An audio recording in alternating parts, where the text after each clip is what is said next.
Welcome back, beautiful people. Wari tabiriba listeners khudingmakpu Manipuri Story Collection na ahanmaktada taram nokchari. I hope you guys had an amazing weekend. Haina kibagi matungina ngasi Monday si yoksilakli. Mayamgi damakta laizare Manipuri Story Collection gi ahum suba khudoloina Shubha Sidang mayumna ibirakpa tamthiraba mihat. Hauzik wari asi hauzarage mayam punna mu taminarasi. Shuk namamna thenglaba ahing taibang thawai khudingma tungkhul tanaraba matamni Niraj khanghaudana mikap khangthok thoklei nungshiraba surgi khonjelda thamoibu sumatlagi haibagi matago taplapa makholda violin khongbagi makhol tarai Niraj hipambadagi phuk hawatuna makholdo tapna tari chauraba ka chauna hangduna leiriba thongna nungsitna humlakpada phara hairiba pardar Kallaba nungsit ki sahumda yesilakliba thongnawgi gamnabu makhol singdugi marakta violin gi sumatlaba khonjelduna hena mayek senglakli Niraj tapna phabungdagi hagatuna lakliba khonjeldo kadomdagino haina thirakli magi kagi thong hangdoktuna chawraba corridor aduda tapna thorai mangda tamna uriba lamhang aduda amu yengi khanghaudana khonjeldo tunglomdagi tarai Niraj masa pumba tugu chungkiba khangaude khangdadi khangdoklagi haiduna stair da tapna kumtharai chawraba drawing room aduda kanasu leiba uramde violin gi khonjeldi leptana tarakli maning thangba karomda onsinduna changsilli makholdu nasilaki khonjelado music instrument sing thamba music room adudagi lakpani haiba khangle khonglei thuna changsinduna thongdo phatlawna hangdoklaga mai satlawna thangatli Niraj ki mataima Mrinalini khangduna khonglamba violin adu khanglep lepki Niraj ngakna matawdu yengli khanghaudana khurakpa hauraba khubaki makholda nakongda khangye yesilaki Niraj ki mayamba Raj khubak hauna khuduna thangnaba thongdo hangdoklaga tapna changlai Rajna wow what a nice view Mrinalini yam phasai Rajbu hek ubada Mrinalini changsinduna Niraj ki marumda lotlami Nirajna mataimada tapna itaima kaidorage adumna tawgano mangda lepise tamo chawni Rajna Niraj mataima bu magi kada thingbiram Niraj mataima bu thingbiram laga tholakpada Raj magi kada changkhige tawi Nirajna tamo chaw amukta ngaikho Raj thangi tawamba khongthangdu lepki Nirajna makha tare tamo chaw itaima gi heart hek sinkhibadagi itaimana tamo chaw ubada aki akhang leirise kamaina phandoina Raj nofe tawraduna Niraj ishorbu thajaba thamse mana sanaribi lila ngaktani ai matamdu phau ngaiki gani haramlaga changki Niraj angakpa kaya amaga loinana leptuna lehawi mathanta khalawi mapunsigi violin khongkidriba itaimana mataw karamna ngasi asuk thijana khonglibana aduga tamo chawda kiribasina karigino Niraj wakhal phumbangnana magi kada changlaktuna hipthai thonawgi mapanda thajana tarang thokpadu ngahak amu yengi mapaldagi phusilakpa mangalduna ka adomai thandrabasu pungan ngali ngahak yenglamlaga Nirajsu adum tumthakre nongale Niraj ki mama Bina Lakshmi tulsi puja tawba loiraduna imungda changlai kitchen da chana thaknaba semlorage haiduna khong hek thangjilapaga Mrinalini breakfast semduna lerambadu ubada pungangakki mamana ibema soire icha thabuk tawba yadriko doctor na thau humdi bed rest taw ko hairakpani hairaduna mamong nupina tawramba thabuk to munge tawi Mrinalini na ima yani nasa dum tawjagi awaba thabuk sunate aina thabuk yawraktrise thani di phajile ima mamana adu ada khangdi icha thabuk tawba sungya yade hairamlaga chokri ma chingsinduna Hamhalami harau mani mamau breakfast seminary somdana kamdauri Mary red rose sabun ama paiduna machagi mungphamda thamloduna mungphamda yungliba cross mark to da tapna yingse mitlu pirang ihorei Jesse imagi Jessica nasise icha lekhidaba thani pharakle adubu imagi phamdadi nasisu nangse imagi nakta lengduna leirine imagi ibema ichadi taibak thida ko इमाना इचागीदमक करिसु तौबा ngamdreko हाइरदुना मेरी मोंफम अदुदा मकोक्ता थेंगलदुना हिंगना हिंगना कपली जेसी इचाना पामजना नोमा इमादा लिक अमा लेबियु हाइखिबदो नसीदी इमाना इचागी मफमदा सिबिरगेको इमाना Christmas नुमिता piggy खलंबनी अदुबु उपाय लेते Imangi जेसी हाइना मचागी मोंफमदा युंगलिबा cross मार्कतुदा लिकतो season बिदुना Hingna Hingna कपसै मेरी थमोय शोकना जेसीगी मोंफमदा कपलमलगा तपना होगलै Imangi इबेमा इमा चलगेको हाइरमलगा पिरांगना चलहल्लबा माइथोंदो मनंगदे इल्लिबा फीदुना खुमलगा जेसीगी मोंफमदगी तपना लापथोकलक्की मेरीगी निंगमदबा मतौदो उबदा अतिया पुंबा ममसिनख्रे अखाक अरावगी मखोलतना मेरीगी नाकोंगदे येसिनखी ममाना चटख्रिबदो जेसीना चटखिनो हाइबगी मतागो नोंलिकना पिरांगी महु छिंदुना अतिया थक्तगी लेप्पा लेतना हिथरक्ली मेरी बेगतगी सातिन लौथोक्तुना नोंदो थुपनबा होनै अदुबु उपाय लेते नोंले नुसित कमनखिबना सातिन अदु मखुत्तगी हुंदोखी उपाय लेत्रदुना हैनौ पांबी अमगी मखोंगदा निहाक चंगसिनदुना लेपि अदुबु मचा नुंसिबगी मयाइना मिटु पिरांग सिंथबदी लेपते नोंग खरा खरा हांगलक्तुना मेरी खोंथांग कन्ना मयुम यौनबा प्रप प्रप लाई मयुम यौरदुना मेरी गेट हांगदोकलगा चंगलै मांगोल कागे हेक तौबगा खंगहौदना अहोबा मखोल अमा तारई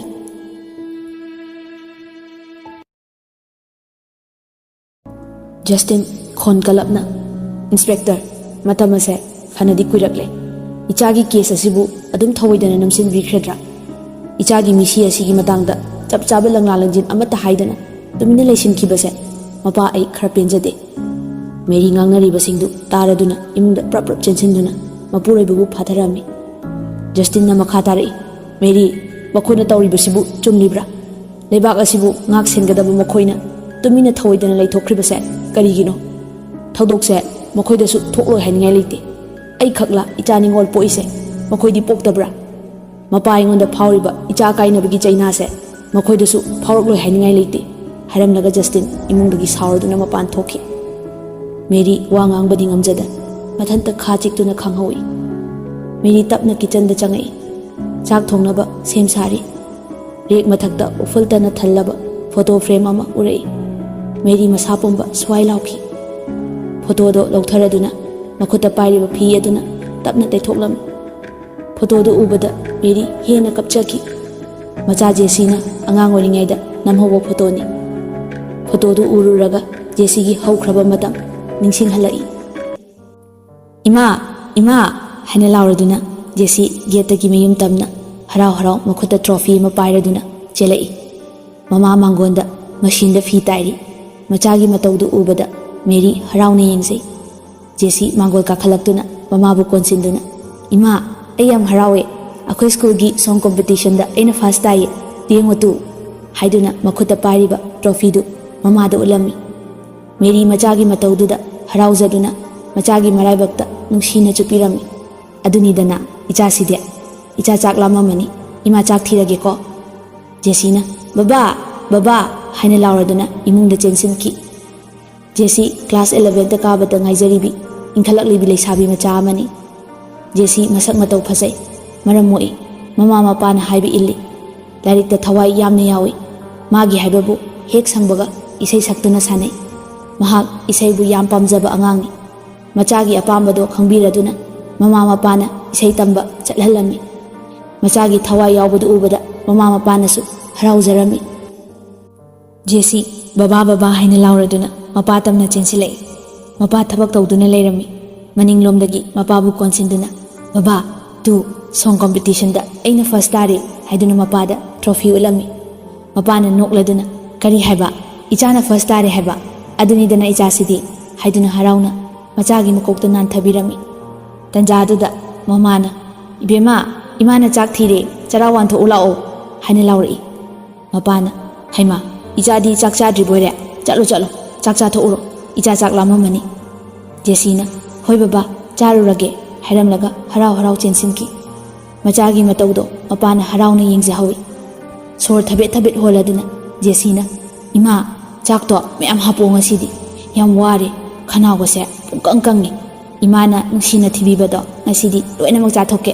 ꯅꯍꯥꯟ ꯃꯈꯩ ꯏꯃꯥꯅ ꯂꯦꯝꯍꯜꯂꯦꯅ ꯍꯥꯏꯕꯗꯣ ꯉꯁꯤꯗꯤ ꯑꯝꯇ ꯂꯦꯝꯍꯜꯂꯔꯣꯏꯒꯦ ꯏꯃꯥ ꯃꯆꯥꯒꯤ ꯋꯥꯗꯨ ꯇꯥꯕꯗ ꯃꯃꯥꯗꯣ ꯃꯕꯨꯛꯅꯤꯡ ꯅꯨꯡꯁꯤꯔꯛꯇꯨꯅ ꯄꯤ ꯇꯥꯔꯛꯈꯤ ꯑꯗꯨꯕꯨ ꯃꯆꯥ ꯎꯔꯒ ꯅꯨꯡꯉꯥꯏꯈꯤꯔꯣꯏ ꯍꯥꯏꯗꯨꯅ ꯇꯨꯃꯤꯟꯅ ꯇꯩꯊꯣꯛꯆꯩ ꯄꯤ ꯇꯩꯊꯣꯛꯂꯒ ꯐꯠ ꯑꯣꯟꯊꯣꯔꯛꯇꯨꯅ ꯁꯤꯟꯊꯔꯝꯕ ꯄꯤꯔꯥꯡꯗꯣ ꯃꯤꯅꯣꯛꯅ ꯃꯍꯨꯠ ꯁꯤꯜꯂꯒ ꯍꯥꯏꯔꯛꯏ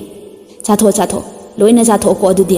ꯏꯟꯁꯥꯡꯗꯣ ꯑꯣꯛꯇ꯭ꯔꯁꯨ ꯍꯥꯏꯔꯛꯑꯣꯀꯣ ꯏꯃꯥꯅ ꯑꯣꯝꯂꯦꯠ ꯍꯧꯕꯤꯔꯛꯀꯦ ꯃꯌꯥꯗ ꯆꯥꯛ ꯄꯤꯛ ꯊꯟꯅ ꯅꯝꯂꯗꯨꯅ ꯖꯦꯁꯤ ꯋꯥ ꯉꯥꯡꯕ ꯉꯝꯕꯣꯏ ꯉꯝꯗꯕꯣꯏ ꯍꯥꯏꯔꯛꯏ ꯌꯥꯔꯅꯤ ꯏꯃꯥ ꯀꯣꯟꯅꯔꯅꯤꯌꯦ ꯏꯟꯁꯥꯡꯁꯦ ꯌꯥꯝ ꯌꯥꯝꯃꯤ ꯃꯃꯥꯅ ꯍꯣꯏ ꯆꯥꯔꯣ ꯏꯃꯥ ꯊꯕꯛ ꯂꯣꯏꯁꯤꯜꯂꯨꯈꯤꯒꯦꯀꯣ ꯑꯗꯨꯗꯤ ꯍꯥꯏꯔꯝꯂꯒ ꯊꯣꯛꯈꯤ ꯖꯦꯁꯤ ꯆꯥꯛ ꯆꯥꯕ ꯂꯣꯏꯔꯗꯨꯅ ꯃꯐꯤ ꯃꯔꯣꯜ ꯍꯣꯡꯗꯣꯛꯑꯒ ꯉꯥꯏꯍꯥꯛ ꯄꯣꯊꯥꯔꯝꯃꯤ ꯘꯔꯤꯗ ꯐꯠ ꯂꯥꯎꯅ ꯌꯦꯡꯂꯨ ꯈꯪꯄ꯭ꯔꯦꯛ ꯈꯪꯅ ꯐꯃꯨꯡꯗꯒꯤ ꯆꯣꯡꯊꯔꯛꯏ ꯕꯕꯥ ꯄꯨꯡ 4:30 ꯇꯥꯗꯣꯔꯦ ꯑꯩ ꯊꯤꯟꯕꯤꯔꯣ ꯍꯥꯏꯅ ꯂꯥꯎꯔꯒ ꯃꯄꯥ ꯇꯝꯅ ꯆꯦꯜꯂꯛꯏ ꯃꯄꯥꯅ ꯍꯩꯃꯥ ꯑꯩꯗꯤ ꯄꯨꯡꯀꯥꯎ ꯀꯥꯎꯔꯨꯔꯦꯗꯅ ꯆꯠꯂꯣ ꯂꯣꯏꯁꯜꯂꯨꯔꯣ ꯏꯄꯥ ꯂꯥꯛꯑꯒꯦ ꯖꯦꯁꯤ ꯅꯪꯍꯧꯔꯣꯏ ꯃꯇꯥꯒꯨꯝ ꯄ꯭ꯔꯞ ꯆꯦꯟꯗꯨꯅ ꯂꯣꯏꯁꯤꯜꯂꯤ ꯕꯕꯥ ꯂꯣꯏꯔꯦ ꯂꯥꯛꯑꯣ ꯍꯥꯏꯗꯨꯅ ꯃꯄꯥꯟꯗ ꯊꯣꯛꯇꯨꯅ ꯂꯥꯎꯔꯛꯏ ꯃꯄꯥ ꯊꯣꯔꯛꯇꯨꯅ ꯒꯥꯔꯤ ꯊꯧꯗꯣꯛꯂꯒ ꯃꯆꯥ ꯊꯤꯟꯕ ꯆꯠꯈ꯭ꯔꯦ ꯌꯧꯔꯗꯨꯅ ꯒꯥꯔꯤ ꯈꯥꯝꯃꯤ ꯖꯦꯁꯤꯅ ꯕꯕꯥ ꯆꯪꯉꯨꯈꯤꯒꯦꯀꯣ ꯍꯥꯏꯔꯝꯂꯒ ꯖꯦꯁꯤ ꯍꯔꯥꯎ ꯆꯦꯟꯁꯤꯟꯈꯤ ꯃꯆꯥ ꯆꯪꯈ꯭ꯔꯗꯨꯅ ꯃꯄꯥꯁꯨ ꯒꯥꯔꯤ ꯃꯃꯥꯏ ꯂꯩꯔꯒ ꯍꯜꯂꯛꯈꯤ ꯖꯦꯁꯤ ꯄ꯭ꯔꯞ ꯆꯪꯗꯨꯅ ꯃꯥꯒꯤ ꯐꯝꯐꯝꯗ ꯐꯝꯃꯤ ꯃꯃꯥꯟꯅꯕꯤ ꯁꯤꯜꯄꯥꯒ ꯂꯤꯂꯤꯒꯁꯨ ꯂꯥꯛꯂꯝꯂꯦ ꯁꯤꯜꯄꯥꯅ ꯖꯦꯁꯤ ꯅꯪ ꯌꯥꯝ ꯍꯔꯥꯎꯕ ꯃꯥꯜꯂꯦ ꯉꯁꯤ ꯀꯩꯗꯧꯔꯒꯦ ꯖꯦꯁꯤꯅ ꯑꯗꯨꯕꯨꯔꯣ ꯑꯩꯈꯣꯏ ꯁ꯭ꯀꯨꯜꯒꯤ ꯁꯣꯡ ꯀꯣꯝꯄꯤꯇꯤꯁꯟꯗ ꯑꯩꯅ ꯐꯥꯔꯁ ꯇꯥꯔꯤꯕ ꯂꯤꯂꯤꯅ ꯍꯥ ꯑꯁꯦꯡꯕꯩꯔꯣ ꯌꯥꯝ ꯍꯔꯥꯎꯋꯦ ꯑꯗꯨꯗꯤ ꯍꯣꯔꯦꯟ ꯑꯣꯖꯥ ꯊꯣꯛꯂꯛꯑꯒ ꯏꯁꯩ ꯇꯝꯕ ꯍꯧꯗ꯭ꯔꯤꯉꯩꯗ ꯅꯪꯅ ꯁꯛꯈꯤꯕ ꯏꯁꯩꯗꯣ ꯍꯥꯟꯅ ꯁꯛꯀꯗꯕꯅꯤꯀꯣ ꯖꯦꯁꯤꯅ ꯑꯩ ꯉꯝꯃꯣꯏꯀꯣ ꯏꯀꯥꯏꯖꯩ ꯇꯜꯂꯤ ꯍꯥꯏꯗꯨꯅ ꯃꯈꯣꯏꯍꯨꯝ ꯍꯔꯥꯎ ꯂꯥꯡꯗꯨꯅ ꯅꯣꯛꯃꯤꯟꯅꯩ ꯖꯦꯁꯤꯒꯤ ꯆꯝꯖꯔꯕ ꯃꯇꯧꯗꯣ ꯖꯦꯛꯁꯟꯅ ꯇꯨꯡꯗꯒꯤ ꯃꯣꯃꯣꯟ ꯅꯣꯛꯇꯨꯅ ꯌꯦꯡꯖꯩ ꯁꯣꯝꯗ ꯖꯁꯇꯤꯟꯁꯨ ꯃꯌꯨꯝ ꯌꯧꯔꯦ ꯄ꯭ꯔꯞ ꯆꯪꯂꯛꯇꯨꯅ ꯃꯦꯔꯤ ꯇꯥꯔꯤꯕꯣ ꯅꯪꯕꯣ ꯃꯦꯔꯤꯅ ꯇꯥꯔꯦ ꯀꯔꯤ ꯍꯥꯏꯒꯦ ꯖꯁꯇꯤꯟꯅ ꯏꯆꯥꯒꯤ ꯕꯔꯊꯗꯦ ꯅꯪꯅꯕ ꯚꯥꯏꯂꯤꯟ ꯑꯝꯇ ꯂꯩꯕꯤꯁꯤ ꯃꯃꯥꯟꯅꯕꯤꯁꯤꯡꯗꯤ ꯏꯁꯩ ꯇꯝꯕꯗ ꯚꯥꯏꯂꯤꯟ ꯂꯣꯏꯅ ꯄꯨꯅꯔꯛꯏ ꯏꯆꯥ ꯃꯊꯟꯇ ꯚꯥꯏꯂꯤꯟ ꯌꯥꯎꯗꯅ ꯆꯠꯄꯗꯣ ꯑꯩ ꯅꯨꯡꯉꯥꯏꯇꯦ ꯀꯌꯥꯗ ꯅꯨꯡꯁꯤꯈ꯭ꯔꯕ ꯏꯆꯥꯅꯣ ꯅꯣꯡꯃꯇ ꯃꯃꯥ ꯃꯄꯥ ꯑꯩꯈꯣꯏꯁꯦ ꯋꯥꯈꯤꯅꯤ ꯈꯟꯗꯨꯅ ꯕꯕꯥ ꯚꯥꯏꯂꯤꯟ ꯂꯩꯕꯤꯌꯨ ꯐꯥꯎꯕ ꯍꯥꯏꯗꯦꯅꯦ ꯑꯗꯣ ꯍꯟꯗꯛꯇꯤ ꯏꯆꯥꯒꯤ ꯕꯔꯊꯗꯦ ꯅꯪꯅꯕ ꯂꯩꯕꯤꯁꯤꯀꯣ ꯃꯦꯔꯤ ꯖꯁꯇꯤꯟ ꯉꯥꯏꯍꯥꯛ ꯋꯥꯔꯤ ꯁꯥꯟꯅꯔꯝꯂꯒ ꯊꯦꯡꯂꯦ ꯍꯥꯏꯗꯨꯅ ꯃꯆꯥꯕꯨ ꯂꯧꯕ ꯂꯥꯛꯑꯝꯃꯤ ꯁꯣꯝꯗ ꯏꯁꯩ ꯇꯝꯕ ꯂꯣꯏꯔꯗꯨꯅ ꯃꯌꯥꯝ ꯐꯝꯗꯨꯅ ꯉꯥꯏꯍꯥꯛ ꯋꯥꯔꯤ ꯁꯥꯟꯅꯔꯤ ꯁꯤꯜꯄꯥꯅ ꯖꯦꯁꯤ ꯅꯪ ꯂꯧꯕ ꯂꯥꯛꯇꯣꯏꯔꯣ ꯖꯦꯁꯤꯅ ꯂꯥꯛꯀꯅꯤꯌꯦ ꯁꯤꯜꯄꯥꯅ ꯑꯗꯨꯗꯤ ꯊꯣꯛꯑꯁꯤ ꯂꯥꯛꯑꯣ ꯑꯃꯨꯛ ꯉꯥꯏꯅꯔꯝꯃꯅꯤ ꯍꯥꯏꯗꯨꯅ ꯃꯈꯣꯏ ꯃꯌꯥꯝ ꯊꯣꯔꯛꯂꯦ ꯖꯦꯁꯤ ꯁꯣꯔꯣꯛ ꯍꯦꯛ ꯌꯧꯕꯒ ꯃꯄꯥꯁꯨ ꯂꯥꯛꯄ ꯎꯔꯦ ꯖꯦꯁꯤꯅ ꯁꯤꯜꯄꯥ ꯕꯕꯥꯁꯨ ꯂꯥꯛꯑꯦ ꯑꯩ ꯆꯠꯂꯒꯦꯀꯣ ꯁꯤꯜꯄꯥꯅ ꯆꯠꯂꯣ ꯍꯌꯦꯡ ꯉꯟꯇꯥꯅ ꯂꯥꯛꯎꯀꯣ ꯖꯦꯁꯤꯀꯥꯅ ꯍꯥꯏꯔꯝꯂꯒ ꯃꯄꯥꯒꯤ ꯒꯥꯔꯤꯗ ꯐꯝꯗꯨꯅ ꯃꯈꯨꯠ ꯍꯥꯏꯔꯝꯂꯒ ꯆꯠꯈ꯭ꯔꯦ ꯃꯇꯝ ꯈꯔ ꯍꯧꯈ꯭ꯔꯦ ꯖꯦꯁꯤ ꯃꯥꯡꯒꯣꯟꯗ ꯐꯝꯗꯨꯅ ꯏꯁꯩ ꯁꯛꯇꯨꯅ ꯂꯩꯔꯤ ꯇꯟꯖꯥꯗꯨꯗ ꯃꯄꯥ ꯒꯥꯔꯤ ꯊꯧꯖꯤꯜꯂꯛꯏ ꯃꯈꯨꯠꯇ ꯕꯣꯛꯁ ꯑꯆꯧꯕ ꯑꯃ ꯄꯥꯏꯗꯨꯅ ꯆꯪꯂꯛꯏ ꯖꯦꯁꯤꯅ ꯕꯕꯥ ꯀꯔꯤꯅꯣ ꯑꯗꯨꯕꯣ ꯃꯄꯥꯅ ꯀꯔꯤꯁꯨ ꯅꯠꯇꯦꯗ ꯐꯥꯏꯜ ꯉꯥꯛꯇꯅꯤ ꯍꯥꯏꯔꯝꯂꯒ ꯆꯪꯈꯤ ꯃꯄꯥꯒꯤ ꯃꯇꯧꯗꯣ ꯉꯛꯂꯗꯨꯅ ꯖꯦꯁꯤ ꯌꯦꯡꯗꯨꯅ ꯂꯩꯍꯧꯏ ꯅꯨꯃꯤꯠ ꯇꯥꯁꯤꯜꯂꯛꯇꯨꯅ ꯏꯃꯨꯡꯗ ꯆꯪꯂꯛꯂꯦ ꯉꯥꯏꯍꯥꯛ ꯂꯥꯏꯔꯤꯛ පාꯔꯦ ꯈꯪꯍꯧꯗꯅ ꯃꯃꯥꯅ ꯆꯥꯛ ꯆꯥꯔꯁꯤ ꯍꯥꯏꯅ ꯀꯧꯔꯛꯏ ꯖꯦꯁꯤ ꯆꯥꯛ ꯆꯥꯕ ꯆꯪꯂꯛꯏ ꯃꯃꯥꯒ ꯃꯄꯥꯒꯗꯣ ꯅꯣꯛꯃꯤ ꯇꯧꯗꯨꯅ ꯂꯩꯔꯝꯃꯤ ꯆꯥꯛ ꯇꯣꯛꯂꯗꯨꯅ ꯖꯦꯁꯤ ꯃꯥꯒꯤ ꯀꯥꯗ ꯆꯪꯂꯛꯏ ꯐꯃꯨꯡꯗ ꯉꯥꯏꯍꯥꯛ ꯐꯝꯃꯝꯃꯤ ꯉꯥꯏꯍꯥꯛ ꯄꯣꯊꯥꯔꯒ ꯂꯥꯏꯔꯤꯛ ꯄꯥꯕ ꯍꯧꯔꯦ ꯁꯨꯝ ꯄꯥꯅ ꯄꯨꯡ ꯌꯦꯡꯂꯨꯕꯗ 10:30 ꯇꯥꯔꯝꯂꯦ ꯉꯥꯏꯍꯥꯛ ꯇꯦꯕꯜꯗ ꯃꯀꯣꯛꯇꯣ ꯉꯥꯊꯗꯨꯅ ꯍꯤꯞꯄꯝꯃꯤ ꯎꯏꯔꯤ ꯇꯨꯝꯊꯈ꯭ꯔꯦ ꯈꯪꯍꯧꯗꯅ ꯀꯣꯛ ꯂꯥꯎꯕ ꯃꯈꯣꯜ ꯑꯃ ꯇꯥꯔꯛꯏ ꯖꯦꯁꯤ ꯃꯤꯀꯞ ꯈꯪꯇꯣꯛ ꯊꯣꯛꯂꯛꯏ ꯄꯨꯡ ꯌꯦꯡꯉꯨꯕꯗ 12 ꯇꯥꯔꯝꯃꯦ ꯚꯥꯞ ꯑꯣꯏꯔꯨꯗꯦ ꯉꯥꯏꯍꯥꯛ ꯎꯏꯅ ꯁꯨꯝ ꯌꯦꯡꯊꯔꯛꯄꯗ ꯇꯦꯕꯜꯗ ꯕꯣꯛꯁ ꯑꯃ ꯊꯝꯕ ꯎꯔꯛꯈꯤ ꯖꯦꯁꯤ ꯈꯪꯄ꯭ꯔꯦꯛ ꯈꯪꯉꯤ ꯉꯁꯥꯏ ꯃꯄꯥꯅ ꯕꯣꯛꯁ ꯑꯃ ꯊꯥꯡꯉꯒ ꯆꯪꯈꯤꯕꯗꯨ ꯅꯤꯡꯁꯤꯡꯉꯛꯈꯤ ꯃꯤꯠ ꯈꯪꯁꯤꯡꯁꯤꯡꯗꯨꯅ ꯐꯨꯛ ꯍꯧꯒꯠꯇꯨꯅ ꯕꯣꯛꯁꯇꯨ ꯆꯪꯁꯤꯟꯗꯨꯅ ꯌꯦꯡꯉꯨꯕꯗ ꯍꯦꯄꯤ ꯕꯔꯊꯗꯦ ꯖꯦꯁꯤꯀꯥ ꯍꯥꯏꯅ ꯊꯥꯔꯝꯃꯤ ꯃꯗꯨ ꯎꯕꯗ ꯅꯤꯡꯁꯤꯡꯂꯛꯏ ꯑꯩꯗꯤ ꯄꯨꯡꯀꯥꯎ ꯀꯥꯎꯔꯨꯔꯦꯅ ꯉꯁꯤꯁꯦ ꯑꯩꯒꯤ ꯕꯔꯊꯗꯦꯅꯤꯀꯣ ꯍꯥꯏꯔꯗꯨꯅ ꯕꯣꯛꯁꯇꯣ ꯍꯥꯡꯗꯣꯛꯑꯒ ꯌꯦꯡꯉꯤ ꯍꯦꯛ ꯎꯕꯗ ꯖꯦꯁꯤ ꯄꯨꯡꯉꯛ-ꯉꯛꯈꯤ ꯍꯔꯥꯎꯃꯟꯗꯨꯅ ꯃꯍꯥꯛ ꯃꯃꯤꯠꯇꯒꯤ ꯃꯃꯤꯠ ꯇꯥꯈꯤꯕ ꯈꯪꯍꯧꯗꯦ ꯖꯦꯁꯤ ꯄꯨꯛꯅꯤꯡ ꯅꯨꯡꯁꯤꯔꯗꯨꯅ ꯀꯞꯆꯩ ꯄꯣꯠꯁꯛ ꯑꯗꯨ ꯑꯇꯩ ꯀꯔꯤꯁꯨ ꯅꯠꯇꯦ ꯚꯥꯏꯂꯤꯟꯅꯤ ꯖꯦꯁꯤ ꯚꯥꯏꯂꯤꯟ ꯈꯣꯡꯕ ꯌꯥꯝꯅ ꯄꯥꯝꯖꯩ ꯑꯗꯨꯕꯨ ꯃꯄꯥꯗ ꯂꯩꯕꯤꯌꯨ ꯍꯥꯏꯕꯗꯤ ꯉꯝꯖꯗꯦ ꯃꯃꯥꯟꯅꯕꯤꯁꯤꯡꯗꯒꯤ ꯉꯥꯏꯍꯥꯛ ꯄꯥꯏꯗꯨꯅ ꯈꯣꯡꯖꯩ ꯑꯩꯒꯤꯁꯨ ꯂꯩꯔꯝꯃꯗꯤ ꯍꯥꯏꯅ ꯃꯕꯨꯛꯅꯤꯡꯗ ꯈꯟꯖꯕꯅꯤ ꯑꯗꯨꯕꯨ ꯉꯁꯤ ꯃꯤꯠꯃꯥꯡꯗ ꯇꯁꯦꯡꯅ ꯂꯩꯔꯕ ꯀꯥꯟꯗꯗꯤ ꯃꯕꯨꯛꯅꯤꯡ ꯅꯨꯡꯁꯤꯗꯨꯅ ꯀꯞꯆꯔꯤ ꯚꯥꯏꯂꯤꯟ ꯑꯗꯨ ꯇꯞꯅ ꯂꯧꯈꯠꯂꯒ ꯃꯊꯥꯅꯨꯡꯗ ꯆꯦꯠꯅ ꯀꯣꯟꯗꯨꯅ ꯅꯨꯡꯁꯤꯅ ꯆꯨꯞꯈꯤ꯫ ꯍꯔꯥꯎꯃꯟꯈꯤꯗꯨꯅ ꯅꯨꯡꯗꯥꯡꯅꯤ ꯍꯥꯏꯕ ꯀꯥꯎꯊꯣꯛꯇꯨꯅ ꯚꯥꯏꯂꯤꯟ ꯑꯗꯨ ꯈꯣꯡꯗꯨꯅ ꯁꯥꯟꯅꯈꯤ꯫ ꯈꯪꯍꯧꯗꯅ ꯕꯕꯥ ꯕꯕꯥ ꯍꯥꯏꯅ ꯂꯥꯎꯗꯨꯅ ꯃꯄꯥꯒꯤ ꯃꯅꯥꯛ ꯇꯝꯅ ꯆꯦꯜꯂꯛꯈꯤ꯫ ꯍꯦꯛ ꯆꯪꯉꯛꯄꯒ ꯃꯃꯥꯒ ꯃꯄꯥꯒ ꯃꯥꯡꯗ ꯇꯦꯕꯜ ꯑꯃ ꯊꯝꯃ ꯂꯦꯞꯇꯨꯅ ꯂꯩꯔꯝꯃꯤ꯫ ꯇꯦꯕꯜ ꯃꯊꯛꯇꯨꯗ ꯌꯥꯝꯅ ꯅꯨꯡꯁꯤꯕ ꯀꯦꯛ ꯑꯃ ꯃꯊꯛꯇ ꯀꯦꯟꯗꯜ ꯌꯨꯡꯂꯒ ꯃꯩ ꯆꯨꯗꯨꯅ ꯂꯩꯔꯝꯃꯤ꯫ ꯅꯥꯀꯟꯗ ꯒꯤꯐꯠꯁ ꯃꯌꯥꯝ ꯑꯃꯁꯨ ꯂꯩ꯫ ꯃꯗꯨ ꯎꯕꯗ ꯖꯦꯁꯤ ꯍꯦꯟꯅ ꯀꯞꯅꯤꯡꯂꯛꯈꯤ꯫ ꯆꯦꯟꯁꯤꯟꯗꯨꯅ ꯃꯄꯥꯕꯨ ꯀꯣꯟꯗꯨꯅ ꯀꯞꯈꯤ꯫ ꯊꯦꯡꯛ ꯌꯨ ꯄꯄꯥ, ꯑꯩ ꯌꯥꯝꯅ ꯍꯔꯥꯎꯏ꯫ ꯍꯟꯗꯛ ꯃꯄꯣꯛꯁꯤꯗ ꯅꯠꯇꯅ ꯃꯄꯣꯛ ꯈꯨꯗꯤꯡꯗ ꯅꯈꯣꯏ ꯑꯅꯤꯇꯕꯨ ꯑꯩꯒꯤ ꯏꯃꯥ ꯏꯄꯥ ꯑꯣꯏꯅ ꯐꯪꯖꯒꯦꯀꯣ ꯍꯥꯏꯗꯨꯅ ꯍꯤꯛꯅ ꯍꯤꯛꯅ ꯀꯞꯆꯈꯤ꯫ ꯃꯆꯥꯒꯤ ꯃꯇꯧꯗꯣ ꯅꯨꯡꯁꯤꯔꯗꯨꯅ ꯃꯃꯥ ꯃꯄꯥ ꯑꯅꯤꯁꯨ ꯀꯞꯆꯈꯤ꯫ ꯖꯁꯇꯤꯟ ꯃꯆꯥꯕꯨ ꯊꯦꯝꯖꯤꯟꯗꯨꯅ ꯃꯆꯥꯒꯤ ꯃꯔꯥꯏꯕꯛꯇ ꯅꯨꯡꯁꯤꯅ ꯆꯨꯞꯄꯤꯔꯒ ꯇꯞꯅ ꯍꯥꯏꯔꯛꯈꯤ, ꯍꯦꯄꯤ ꯕꯔꯊꯗꯦ ꯃꯥꯏ ꯆꯥꯏꯜ꯫ ꯖꯦꯁꯤꯅ ꯊꯦꯡꯛ ꯌꯨ ꯄꯄꯥ ꯍꯥꯏꯔꯝꯂꯒ ꯃꯄꯥꯕꯨ ꯀꯣꯟꯁꯤꯟꯈꯤ꯫ ꯃꯈꯣꯏ ꯑꯍꯨꯝ ꯄꯨꯟꯅ ꯀꯦꯛ ꯀꯛꯃꯤꯟꯅꯔꯗꯨꯅ ꯍꯔꯥꯎ ꯍꯔꯥꯎꯅ ꯖꯦꯁꯤꯒꯤ ꯄꯨꯛꯅꯤꯡ ꯄꯦꯜꯍꯟꯈꯤ꯫ ꯖꯦꯁꯤ ꯃꯥꯒꯤ ꯀꯥꯗ ꯆꯪꯂꯛꯇꯨꯅ ꯚꯥꯏꯂꯤꯟ ꯇꯞꯅ ꯈꯣꯡꯂꯛꯏ꯫ ꯆꯤꯛꯂꯕ ꯑꯍꯤꯡꯗꯨꯗ ꯅꯨꯡꯁꯤꯔꯕ ꯚꯥꯏꯂꯤꯟꯒꯤ ꯃꯈꯣꯜꯗꯨ ꯇꯥꯕꯗ ꯃꯃꯥ ꯃꯄꯥ ꯑꯅꯤꯗꯣ ꯀꯞꯆꯈꯤ꯫ ꯖꯦꯁꯤ ꯑꯍꯤꯡꯗꯣ ꯇꯨꯝꯕ ꯀꯥꯎꯈ꯭ꯔꯦ꯫ ꯚꯥꯏꯂꯤꯟ ꯈꯣꯡꯗꯨꯅ ꯑꯗꯨꯝ ꯂꯩꯔꯤꯉꯩ ꯅꯣꯡ ꯉꯥꯟꯈꯤꯕ ꯈꯪꯍꯧꯗꯦ꯫ ꯅꯣꯡꯉꯥꯜꯂꯦ꯫ ꯏꯕꯦꯝꯃ ꯏꯕꯦꯝꯃ ꯍꯥꯏꯅ ꯃꯃꯥꯅ ꯍꯧꯗꯣꯔꯛꯏ꯫ ꯖꯦꯁꯤ ꯉꯥꯏꯍꯥꯛ ꯇꯨꯝꯊꯔꯨꯔ ꯃꯥꯜꯂꯦ꯫ ꯇꯞꯅ ꯃꯃꯤꯠ ꯄꯥꯡꯊꯣꯔꯛꯏ꯫ ꯃꯃꯥꯅ ꯄꯨꯡ 7:30 ꯍꯦꯜꯂꯦ, ꯅꯪꯕꯨ ꯁ꯭ꯀꯨꯜ ꯆꯠꯂꯔꯣꯏꯗ꯭ꯔꯣ? ꯖꯦꯁꯤ ꯈꯪꯄ꯭ꯔꯦꯛ ꯈꯪꯗꯨꯅ ꯐꯨꯛ ꯂꯥꯎꯅ ꯍꯧꯒꯠꯇꯨꯅ ꯕ꯭ꯔꯁ ꯇꯧꯕ ꯆꯦꯟꯈ꯭ꯔꯦ꯫ ꯁ꯭ꯀꯨꯜ ꯃꯇꯝ ꯌꯧꯔꯛꯇꯨꯅ ꯃꯄꯥꯅ ꯁ꯭ꯀꯨꯜ ꯊꯤꯜꯂꯛꯏ꯫ ꯁ꯭ꯀꯨꯜ ꯌꯧꯔꯗꯨꯅ ꯃꯄꯥꯗ ꯃꯈꯨꯠ ꯍꯥꯏꯔꯝꯂꯒ ꯆꯪꯉꯛꯏ꯫ ꯖꯦꯁꯤ ꯍꯔꯥꯎ ꯍꯔꯥꯎꯅ ꯀ꯭ꯂꯥꯁꯇ ꯆꯪꯂꯛꯏ꯫ ꯈꯪꯍꯧꯗꯅ ꯇꯨꯡꯂꯣꯝꯗꯒꯤ ꯃꯈꯨꯠ ꯑꯃꯅ ꯖꯦꯁꯤꯒꯤ ꯃꯃꯤꯠ ꯈꯨꯝꯃꯛꯈꯤ꯫ ꯃꯃꯥꯟꯅꯕ ꯃꯃꯥꯟꯅꯕꯤ ꯃꯌꯥꯝꯅ ꯍꯦꯄꯤ ꯕꯔꯊꯗꯦ ꯖꯦꯁꯤ ꯍꯥꯏꯅ ꯂꯥꯎꯔꯛꯈꯤ꯫ ꯖꯦꯁꯤ ꯌꯥꯝꯅ ꯍꯔꯥꯎꯈꯤ꯫ ꯃꯥꯒꯤ ꯃꯃꯤꯠꯇꯨ ꯍꯥꯡꯗꯣꯔꯛꯄꯗ ꯇꯦꯕꯜ ꯃꯊꯛꯇ ꯒꯤꯐꯠ ꯃꯌꯥꯝ ꯑꯃ ꯂꯩꯔꯝꯃꯤ꯫ ꯖꯦꯁꯤ ꯍꯔꯥꯎꯃꯟꯗꯨꯅ ꯃꯃꯥꯟꯅꯕ ꯃꯃꯥꯟꯅꯕꯤ ꯃꯌꯥꯝꯒ ꯃꯈꯨꯠ ꯁꯣꯛꯅꯈꯤ꯫ ꯏꯈꯪ ꯈꯪꯍꯧꯗꯅ ꯇꯨꯡꯂꯣꯝꯗꯒꯤ ꯇꯞꯅ ꯖꯦꯁꯤ ꯍꯥꯏꯅ ꯀꯧꯔꯛꯈꯤ꯫ ꯈꯣꯟꯖꯦꯜꯗꯨ ꯇꯥꯕꯗ ꯖꯦꯁꯤ ꯀꯩꯅꯣꯝꯃ ꯐꯥꯎꯕꯒꯨꯝ ꯇꯧꯏ꯫ ꯇꯞꯅ ꯑꯣꯟꯊꯣꯛꯇꯨꯅ ꯌꯦꯡꯕꯗ ꯖꯦꯛꯁꯟ ꯑꯣꯏꯔꯝꯃꯤ꯫ ꯖꯦꯛꯁꯟ ꯎꯕꯗ ꯄꯨꯡꯉꯛ ꯉꯛꯈꯤ꯫ ꯃꯔꯝꯗꯤ ꯃꯈꯣꯏ ꯑꯅꯤ ꯅꯣꯡꯃꯇ ꯀꯧꯅꯗ꯭ꯔꯤ꯫ ꯁ꯭ꯀꯨꯜꯗ ꯅꯠꯇꯅ ꯏꯁꯩꯁꯨ ꯃꯐꯝ ꯑꯃꯠꯇꯗ ꯇꯝꯃꯤꯟꯅꯩ, ꯑꯗꯨꯕꯨ ꯋꯥꯗꯤ ꯉꯥꯡꯅꯗꯦ꯫ ꯉꯁꯤ ꯀꯧꯔꯛꯄꯁꯤꯗ ꯌꯥꯝꯅ ꯉꯛꯆꯈꯤ꯫ ꯖꯦꯁꯤ ꯇꯞꯅ ꯖꯦꯛꯁꯟꯒꯤ ꯃꯅꯥꯛꯇ ꯆꯪꯂꯛꯏ꯫ ꯖꯦꯛꯁꯟꯅ ꯍꯦꯄꯤ ꯕꯔꯊꯗꯦ ꯖꯦꯁꯤ ꯍꯥꯏꯔꯗꯨꯅ ꯅꯤꯡꯊꯤꯖꯅ ꯄꯦꯛ ꯇꯧꯔꯕ ꯕꯣꯛꯁ ꯑꯃ ꯄꯤꯔꯝꯃꯤ꯫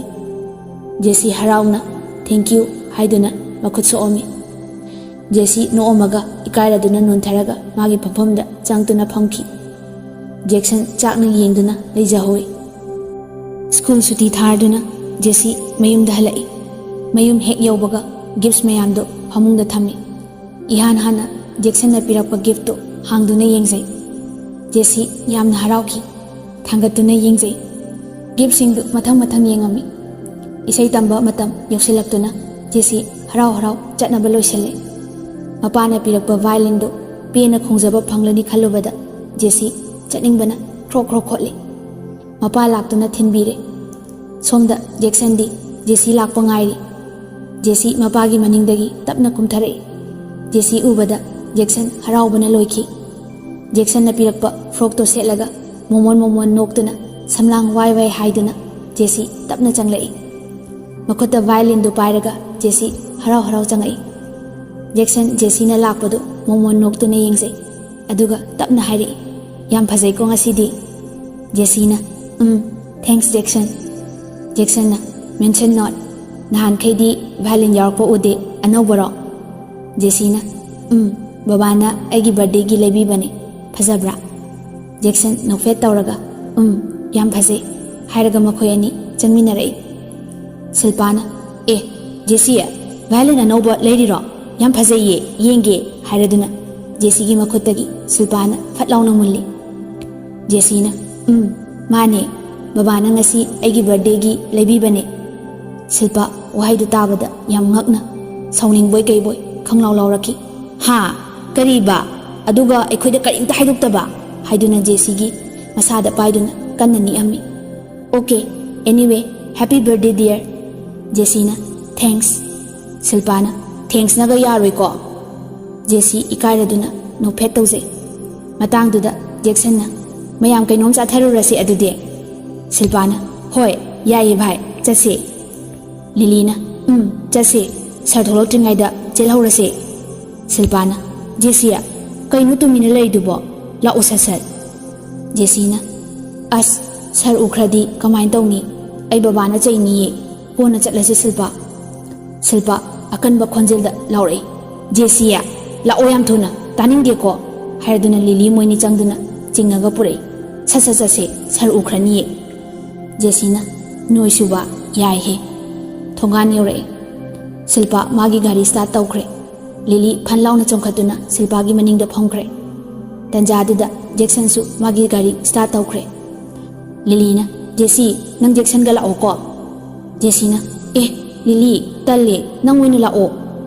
ꯁꯤꯜꯄꯥꯅ ꯖꯦꯁꯤꯌꯥ ꯇꯥꯅꯤꯡꯗꯦꯍꯦ ꯆꯠꯂꯣ ꯀꯩꯗꯧꯔꯒꯦ ꯍꯥꯏꯗꯨꯅ ꯏꯜꯂꯝꯃꯤ ꯖꯦꯛꯁꯟ ꯃꯇꯧꯗꯨ ꯎꯕꯗ ꯇꯨꯃꯤꯟꯅ ꯅꯣꯛꯆꯩ ꯍꯔꯥꯎꯕꯅꯁꯨ ꯂꯣꯏꯔꯦ ꯖꯦꯁꯤ ꯏꯀꯥꯏꯔꯅꯤ ꯈꯟꯗꯨꯅ ꯖꯦꯛꯁꯟꯅ ꯀꯧꯔꯛꯏ ꯖꯦꯁꯤ ꯂꯥꯛꯑꯣ ꯀꯅꯥꯗ ꯏꯀꯥꯏꯔꯤꯅꯣ ꯖꯦꯁꯤ ꯇꯟꯅ ꯎꯄꯥꯏ ꯂꯩꯇ꯭ꯔꯗꯨꯅ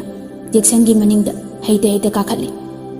ꯖꯦꯁꯤ ꯁꯨꯃꯥꯏꯅꯒ ꯅꯨꯄꯥꯒꯤ ꯕꯥꯏꯛ ꯃꯅꯤꯡꯗ ꯅꯞꯄꯒ ꯆꯠꯄꯁꯤꯅ ꯑꯍꯥꯟꯕꯅꯤ ꯅꯣꯡꯃꯇ ꯏꯔꯥꯡ ꯇꯧꯖꯗꯦ ꯌꯨꯝꯗꯒꯤ ꯍꯦꯟꯗꯣꯛꯆꯗꯦ ꯃꯃꯥ ꯃꯄꯥꯒꯤ ꯃꯤꯠꯌꯦꯡ ꯃꯈꯥꯗꯒꯤ ꯂꯥꯞꯅ ꯆꯠꯊꯣꯛꯆꯗꯦ ꯑꯗꯨꯅ ꯑꯍꯥꯟꯕꯒ ꯑꯣꯏꯕꯒ ꯄꯥꯈꯠꯄꯅ ꯂꯣꯏꯔꯦ ꯇꯟꯖꯥꯗꯨꯗ ꯖꯦꯛꯁꯟꯅ ꯑꯆꯤꯛꯄꯕꯨ ꯊꯨꯒꯥꯏꯔꯗꯨꯅ ꯖꯦꯁꯤ ꯀꯩꯗꯧꯔꯒꯦ ꯋꯥꯒ ꯑꯝꯇ ꯉꯥꯡꯗ꯭ꯔꯗꯤ ꯌꯥꯝ ꯍꯩꯅꯗ꯭ꯔꯕꯣ ꯖꯦꯁꯤꯅ ꯏꯀꯥꯏꯔꯞ ꯇꯧꯅ ꯀꯩꯁꯨ ꯇꯧꯗꯤꯌꯦ ꯖꯦꯛꯁꯟꯅ ꯀꯩ ꯍꯦꯟꯖꯥꯡ ꯆꯥꯔꯛꯀꯦ ꯖꯦꯁꯤꯅ ꯇꯞꯅ ꯃꯃꯥꯅ ꯆꯤꯀꯟ ꯊꯣꯡꯕꯤꯌꯦ ꯖꯦꯛꯁꯟꯅ ꯑꯣ ꯌꯥꯝ ꯍꯥꯎꯅ ꯆꯥꯏꯀꯣ ꯌꯥꯝ ꯂꯨꯅ ꯇꯧꯔꯝꯗꯧ ꯃꯥꯜꯂꯦ ꯖꯦꯁꯤꯅ ꯃꯃꯥꯒ ꯕꯕꯥꯒꯅ ꯑꯩꯕꯨ ꯌꯥꯝꯅ ꯂꯨꯅ ꯇꯧꯕꯤꯌꯦ ꯖꯦꯁꯤꯒꯤ ꯆꯝꯖꯔꯕ ꯃꯑꯣꯡ ꯃꯇꯧ ꯋꯥꯉꯥꯡ ꯁꯉꯥꯡꯗꯨ ꯇꯥꯕꯗ ꯖꯦꯛꯁꯟꯗꯤ ꯄꯨꯡꯉꯥꯎ ꯉꯥꯎꯈ꯭ꯔꯦ ꯖꯦꯁꯤꯕꯨ ꯃꯥꯒꯤ ꯃꯅꯥꯛꯇ ꯑꯗꯨꯝ ꯂꯩꯍꯟꯂꯛꯏ ꯋꯥꯔꯤ ꯅꯨꯡꯉꯥꯏꯔꯤꯉꯩꯗ ꯁꯤꯜꯄꯥꯅ ꯂꯥꯎꯔꯛꯏ ꯚꯥꯏ ꯒꯥꯔꯤ ꯈꯥꯝꯃꯣ ꯁꯣꯝꯗ ꯂꯥꯛꯑꯣ ꯖꯦꯛꯁꯟ ꯎꯄꯥꯏ ꯂꯩꯇ꯭ꯔꯗꯨꯅ ꯒꯥꯔꯤ ꯈꯥꯝꯅꯤꯡꯗ ꯈꯥꯝꯂꯗꯨꯅ ꯖꯦꯁꯤ ꯃꯕꯥꯅꯤ ꯁꯤꯜꯄꯥꯒꯤ ꯇꯨꯡ ꯏꯟꯅꯗꯨꯅ ꯆꯪꯂꯛꯏ ꯐꯥꯁ ꯐꯨꯗ ꯑꯃꯗ ꯃꯈꯣꯏ ꯄꯨꯂꯞ ꯆꯪꯗꯨꯅ ꯑꯍꯥꯡꯕ ꯇꯦꯕꯜ ꯑꯃ ꯌꯦꯡꯂꯒ ꯐꯝꯂꯝꯃꯤ ꯖꯦꯁꯤ ꯇꯧꯐꯝ ꯈꯪꯂꯛꯇ꯭ꯔꯦ ꯏꯀꯥꯏꯕ ꯐꯥꯎꯔꯛꯂꯦ ꯃꯈꯨꯠꯇ ꯄꯩꯁꯥꯁꯨ ꯌꯥꯎꯔꯛꯇꯦ ꯅꯣꯡꯃꯇ ꯃꯃꯥ ꯃꯄꯥ ꯌꯥꯎꯗꯅ ꯆꯠꯊꯣꯛꯇꯦ ꯑꯗꯨꯅ ꯄꯩꯁꯥ ꯄꯨꯔꯒ ꯆꯠꯄꯒꯤ ꯍꯦꯕꯤꯠꯁꯨ ꯂꯩꯔꯛꯇꯦ ꯀꯔꯤ ꯇꯧꯒꯗꯕꯅꯣ ꯍꯥꯏꯕ ꯈꯪꯂꯛꯇ꯭ꯔꯦ ꯃꯃꯥꯏ ꯃꯃꯤꯠ ꯉꯥꯡꯁꯪ ꯉꯥꯡꯂꯗꯨꯅ ꯇꯨꯃꯤꯟꯅ ꯐꯝꯂꯤ ꯃꯃꯥꯟꯅꯕꯤꯁꯤꯡꯗ ꯍꯥꯏꯕꯁꯨ ꯏꯀꯥꯏꯔꯝꯃꯤ ꯖꯦꯁꯤꯒꯤ ꯃꯇꯧꯗꯨ ꯎꯕꯗ ꯖꯦꯛꯁꯟ ꯅꯨꯡꯉꯥꯏꯇꯕ ꯐꯥꯎꯔꯛꯏ ꯀꯩꯗꯧꯔꯕꯖꯥꯠꯅꯣ ꯍꯥꯏꯅ ꯈꯜꯂꯤ ꯈꯪꯍꯧꯗꯅ ꯖꯦꯛꯁꯟꯅ ꯇꯞꯅ ꯍꯪꯉꯤ ꯖꯦꯁꯤ ꯀꯩꯗꯧꯔꯒꯦ ꯅꯪꯕꯣ ꯖꯦꯁꯤꯅ ꯀꯩꯁꯨ ꯇꯧꯗꯦ ꯍꯥꯏꯔꯝꯂꯒ ꯂꯨꯛꯊꯈꯤ ꯃꯃꯥꯏꯗꯣ ꯉꯥꯡꯁꯪ ꯉꯥꯡꯁꯤꯜꯂꯛꯏ ꯃꯄꯤ ꯏꯔꯥ ꯆꯦꯜꯂꯗꯨꯅ ꯇꯨꯃꯤꯟꯅ ꯂꯨꯛꯊꯈꯤ ꯖꯦꯛꯁꯟ ꯇꯧꯐꯝ ꯈꯪꯂꯛꯇ꯭ꯔꯦ ꯅꯨꯡꯉꯥꯏꯇꯕ ꯐꯥꯎꯔꯛꯏ ꯍꯪꯗꯗꯤ ꯍꯪꯂꯒꯦ ꯍꯥꯏꯗꯨꯅ ꯕꯦꯒꯀꯤ ꯆꯦꯟ ꯇꯨꯃꯤꯟꯅ ꯍꯥꯡꯗꯣꯛꯂꯒ ꯃꯈꯨꯠꯇꯣ ꯕꯦꯒꯇ ꯍꯣꯝꯖꯤꯜꯂꯒ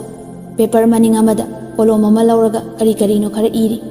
ꯑꯗꯨꯒ ꯈꯪꯍꯧꯗꯅ ꯍꯥꯏꯔꯛꯏ ꯖꯦꯁꯤ ꯅꯪ ꯚꯥꯏꯂꯤꯟꯗꯣ ꯑꯝꯇ ꯄꯤꯌꯨꯕ ꯖꯦꯁꯤ ꯚꯥꯏꯂꯤꯟꯗꯣ ꯂꯧꯔꯒ ꯄꯤ ꯖꯦꯛꯁꯟ ꯚꯥꯏꯂꯤꯟꯗꯣ ꯂꯧꯕ ꯁꯥꯔꯒ ꯖꯦꯁꯤꯒꯤ ꯃꯈꯨꯠꯇ ꯀꯟꯅ ꯄꯥꯏꯁꯤꯜꯂꯒ ꯆꯦꯖꯦꯠꯇꯣ ꯄꯤꯔꯝꯃꯤ ꯖꯦꯁꯤ ꯈꯪꯕꯣꯏ ꯂꯥꯛꯄꯣꯏ ꯆꯦꯗꯣ ꯂꯧꯔꯒ ꯇꯨꯃꯤꯟꯅ ꯂꯩ ꯆꯦꯗꯣ ꯈꯨꯕꯥꯛꯇ ꯍꯥꯞꯄꯒ ꯃꯃꯥꯟꯅꯕꯤ ꯎꯈꯤꯅꯤ ꯍꯥꯏꯗꯨꯅ ꯇꯨꯃꯤꯟꯅ ꯄꯥꯔꯝꯃꯤ ꯆꯦ ꯑꯗꯨꯗ ꯑꯁꯨꯝꯅ ꯏꯔꯝꯃꯤ ꯖꯦꯁꯤ ꯀꯩꯗꯧꯔꯒꯦ ꯅꯪ ꯅꯨꯡꯉꯥꯏꯇꯕꯗꯣ ꯑꯩꯉꯣꯟꯗ ꯍꯥꯏꯌꯨ ꯄ꯭ꯂꯤꯖ ꯑꯗꯨꯃꯥꯏꯅ ꯇꯧꯒꯅꯨ ꯑꯩꯁꯦ ꯅꯪꯒꯤ ꯕꯦꯁ ꯐ꯭ꯔꯦꯟꯅꯤ ꯍꯥꯏꯅ ꯈꯜꯂꯣ ꯁꯦ ꯀꯩꯗꯧꯔꯒꯦ ꯍꯥꯏꯌꯣꯕ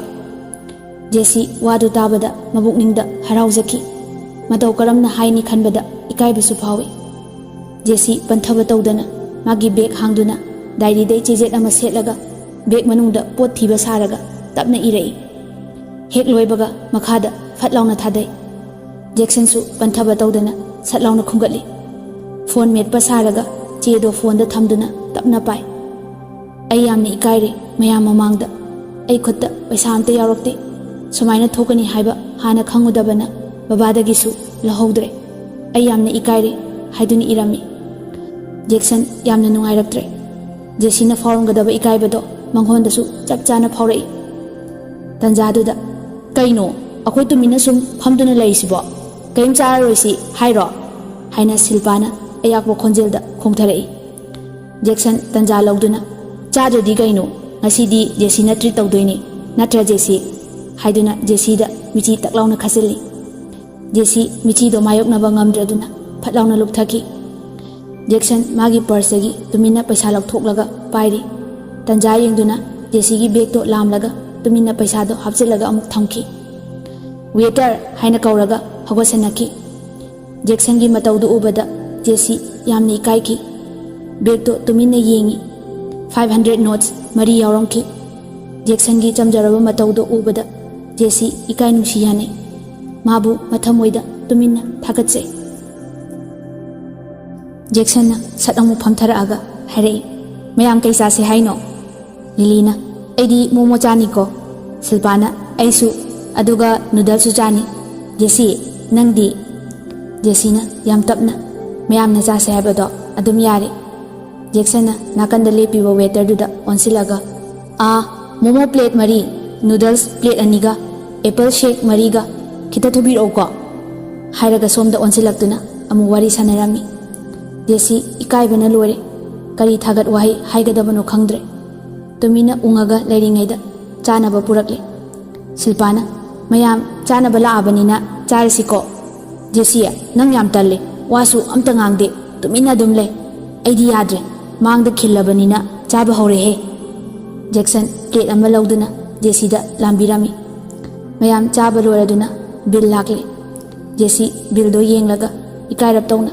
ngasai pirakhiba paisadu lawthoklaga piki Jackson ma'am चलसे थेंख्रनी शिल्पागा लिलीगा थोख्रे जेसीना तपना जैक्सन की मनाक्ता चंसिलगा थैंक्स जैक्सन आई कई हाइगदबनो खंगद्रे जैक्सन वा थटलदुना अदुमाइना हाइगनो आई ताबा नुंगाइते हरमलगा नोफेट तौरगा चटखी जेसी हरमलिबा वादु ताबदा ngakna yengaga जैक्सन की मनिंगदा इनरे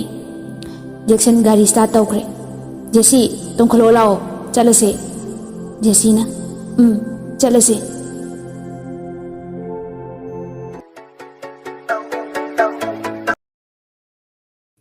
जेसी जैक्सन की गाड़ी तोंखतुना थौब हौरे जैक्सन की चमजरब पुक्चेल चाव मतौ अदुदा जेसी की थमोई की काचिन अमदा खंगौदना जैक्सन की ममी अमा तारकली जेसी दसु फाउदब नते मतौ करमना लमन सिंगसिगी हाइना खंजै जेसीना तपना जैक्सन थौरंब गाड़ी स्पीड खितंग तपथरगा जैक्सन खुमई कई हाइगे खोंजेल ताबदा जेसी वा ngang थोक्त्रे याम तपना नंगी लमन से कई सिंगदबनो खंगदे आई याम इकाई जैक्सन पुक्चेल चाउथोकपा है मीना नुंगाइनी नुंगाइरो हाइबा फजना खंगी अदुना जेसी की पुनिंगबु फाथबिदुना जेसी अदुमाइना हाइगनो अखोई मियोइबा ngakतने पुनमक तोखरो आईदी नंबु अतोपने हाइना खंदे नंगदी आईगी बेस्ट फ्रेंड ने वाहाइदु ताबदा जेसी मबुंगनिंगदा चाउथोकसे जेसीना अदो नंग लानादी खनगनो नंगी पैसादो आई हेंग पिरकेको जैक्सन थौरंब गाड़ीदो खंगेब लेपकी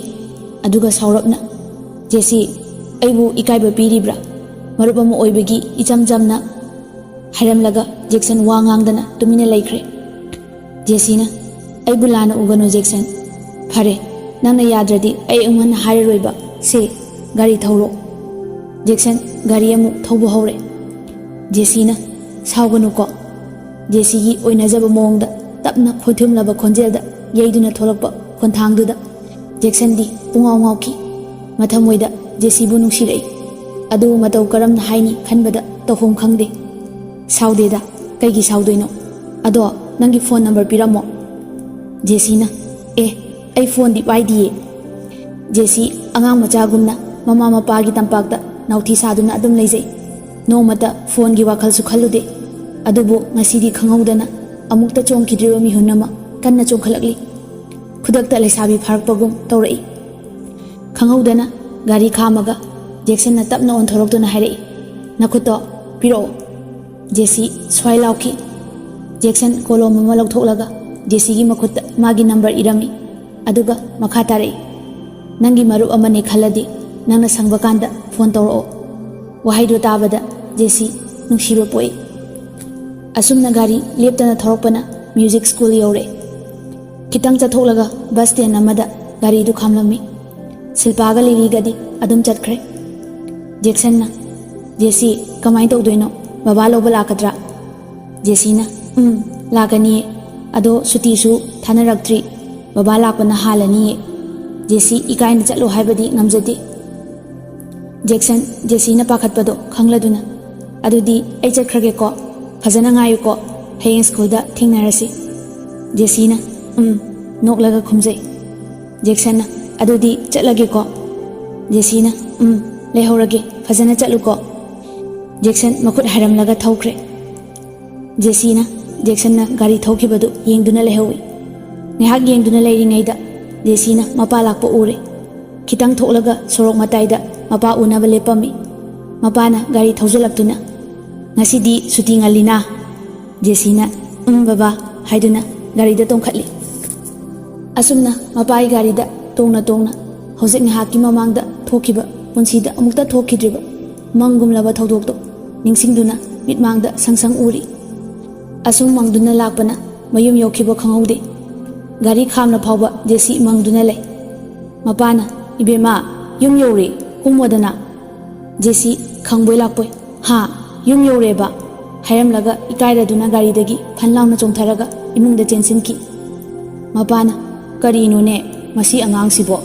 ꯍꯥꯏꯅ ꯃꯊꯟꯇ ꯁꯣꯟꯗꯨꯅ ꯂꯩꯍꯧꯏ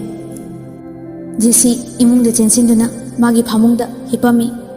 ꯃꯪꯂꯥꯟ ꯀꯌꯥ ꯑꯃ ꯁꯥꯒꯠꯇꯨꯅ ꯅꯨꯡꯉꯥꯏꯕ ꯑꯁꯥꯗ ꯍꯤꯞꯄꯤ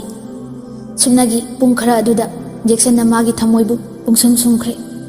ꯖꯦꯁꯤ ꯖꯦꯛꯁꯟꯒꯤ ꯋꯥꯈꯜꯗ ꯄꯨꯡꯉꯥꯎ ꯉꯥꯎꯕ ꯍꯥꯏꯕꯗꯨ ꯑꯣꯏꯔꯦ ꯑꯁꯣꯝꯗꯁꯨ ꯖꯦꯛꯁꯟ ꯃꯌꯨꯝ ꯌꯧꯔꯗꯨꯅ ꯏꯃꯨꯡꯗ ꯆꯪꯗꯨꯅ ꯄꯣꯊꯥꯔꯝꯃꯤ ꯖꯦꯁꯤꯒꯤ ꯆꯝꯖꯔꯕ ꯃꯑꯣꯡ ꯃꯇꯧꯗꯨ ꯍꯟꯖꯟ ꯍꯟꯖꯟ ꯃꯤꯠꯇ ꯎꯔꯛꯂꯤ ꯃꯥꯒꯤ ꯈꯣꯏꯊꯨꯝꯂꯕ ꯋꯥꯍꯩꯁꯤꯡ ꯅꯥꯀꯣꯡꯗ ꯍꯟꯖꯟ ꯍꯟꯖꯟ ꯇꯥꯕꯒꯨꯝ ꯇꯧꯔꯛꯏ ꯈꯪꯍꯧꯗꯅ ꯄꯨꯛ ꯍꯧꯒꯠꯂꯒ ꯇꯦꯕꯜ ꯃꯊꯛꯇꯒꯤ ꯕꯦꯒꯇꯨ ꯂꯥꯝꯃꯒ ꯉꯁꯥꯏ ꯖꯦꯁꯤꯅ ꯄꯤꯔꯛꯈꯤꯕ ꯆꯦ ꯃꯆꯦꯠꯇꯨ ꯍꯟꯖꯟ ꯍꯟꯖꯟ ꯄꯥꯗꯨꯅ ꯌꯦꯡꯖꯩ ꯅꯨꯃꯤꯗꯥꯡꯒꯤ ꯃꯇꯝ ꯑꯣꯏꯔꯛꯇꯨꯅ ꯃꯦꯔꯤ ꯖꯦꯁꯤꯕꯨ ꯆꯥꯛ ꯆꯥꯅꯕ ꯀꯧꯔꯝꯃꯤ ꯕꯦꯃꯥ ꯖꯦꯁꯤ ꯆꯥꯛ ꯆꯥꯔꯁꯤ ꯂꯥꯛꯑꯣ ꯖꯦꯁꯤ ꯃꯣꯟꯗ꯭ꯔꯪ ꯑꯃꯗ ꯉꯥꯏꯍꯥꯛ ꯇꯨꯝꯊꯔꯨꯔꯦ ꯃꯤꯀꯞ ꯈꯪꯊꯣꯛ ꯊꯣꯛꯂꯛꯏ ꯐꯨꯛ ꯍꯧꯒꯠꯂꯒ ꯆꯥꯛꯈꯨꯝꯗ ꯆꯪꯉꯛꯏ ꯃꯃꯥꯅ ꯅꯪꯕꯨ ꯉꯁꯥꯏꯗꯩ ꯀꯩꯗꯧꯔꯨꯔꯤꯅꯦ ꯕꯦꯃꯥ ꯖꯦꯁꯤꯅ ꯀꯩꯁꯨ ꯇꯧꯗꯤꯌꯦ ꯏꯃꯥ ꯍꯥꯏꯔꯝꯂꯒ ꯋꯥꯁ ꯕꯦꯁꯤꯟꯗ ꯃꯈꯨꯠ ꯍꯥꯝꯕ ꯆꯪꯉꯛꯏ ꯏꯁꯤꯡ ꯍꯦꯛ ꯊꯥꯕ ꯍꯧꯕꯒ ꯉꯁꯥꯏ ꯖꯦꯛꯁꯟꯅ ꯅꯝꯕꯔ ꯏꯔꯛꯈꯤꯕꯗꯣ ꯈꯪꯅꯤꯡ ꯅꯤꯡꯁꯤꯡꯉꯛꯈꯤ ꯖꯦꯁꯤ ꯄꯥꯈꯠꯇꯨꯅ ꯃꯥꯒꯤ ꯀꯥꯗ ꯄ꯭ꯔꯞ ꯄ꯭ꯔꯞ ꯆꯦꯜꯂꯛꯇꯨꯅ ꯇꯥꯋꯜ ꯑꯃ ꯂꯧꯔꯒ ꯃꯈꯨꯠꯇꯨ ꯇꯩꯊꯣꯛꯏ ꯃꯊ꯭ꯋꯥꯏ ꯅꯨꯡꯉꯥꯏꯔꯛꯇ꯭ꯔꯦ ꯄꯥꯈꯠꯅ ꯃꯈꯨꯠꯇꯨ ꯇꯞꯅ ꯌꯦꯡꯖꯩ ꯃꯨꯁꯤ ꯃꯨꯁꯤ ꯎꯔꯤꯕ ꯃꯌꯦꯛꯁꯤꯡ ꯑꯗꯨ ꯇꯞꯅ ꯗꯥꯏꯔꯤꯗ ꯃꯥꯗꯨꯅ ꯏꯁꯤꯟꯂꯤ ꯎꯆꯤꯟ ꯅꯥꯆꯤꯟꯅ ꯅꯝꯕꯔ ꯐꯥꯎꯗꯤ ꯃꯥꯡꯗ꯭ꯔꯦ ꯍꯔꯥꯎ ꯍꯔꯥꯎ ꯃꯃꯥꯅ ꯉꯥꯡꯉꯛꯑꯅꯤꯅ ꯆꯥꯛꯈꯨꯝꯗ ꯆꯦꯜꯂꯛꯇꯨꯅ ꯆꯥꯛ ꯆꯥꯕ ꯍꯧꯔꯦ ꯆꯥꯛ ꯄ꯭ꯔꯞ ꯄ꯭ꯔꯞ ꯆꯥꯔꯗꯨꯅ ꯃꯈꯨꯠ ꯍꯥꯝꯗꯣꯛꯂꯒ ꯊꯣꯔꯛꯏ ꯃꯄꯥꯒꯤ ꯃꯣꯟ ꯃꯈꯥꯗꯒꯤ ꯐꯣꯟ ꯂꯧꯊꯣꯛꯂꯒ ꯇꯨꯃꯤꯟꯅ ꯃꯥꯒꯤ ꯀꯥꯗ ꯆꯪꯉꯛꯏ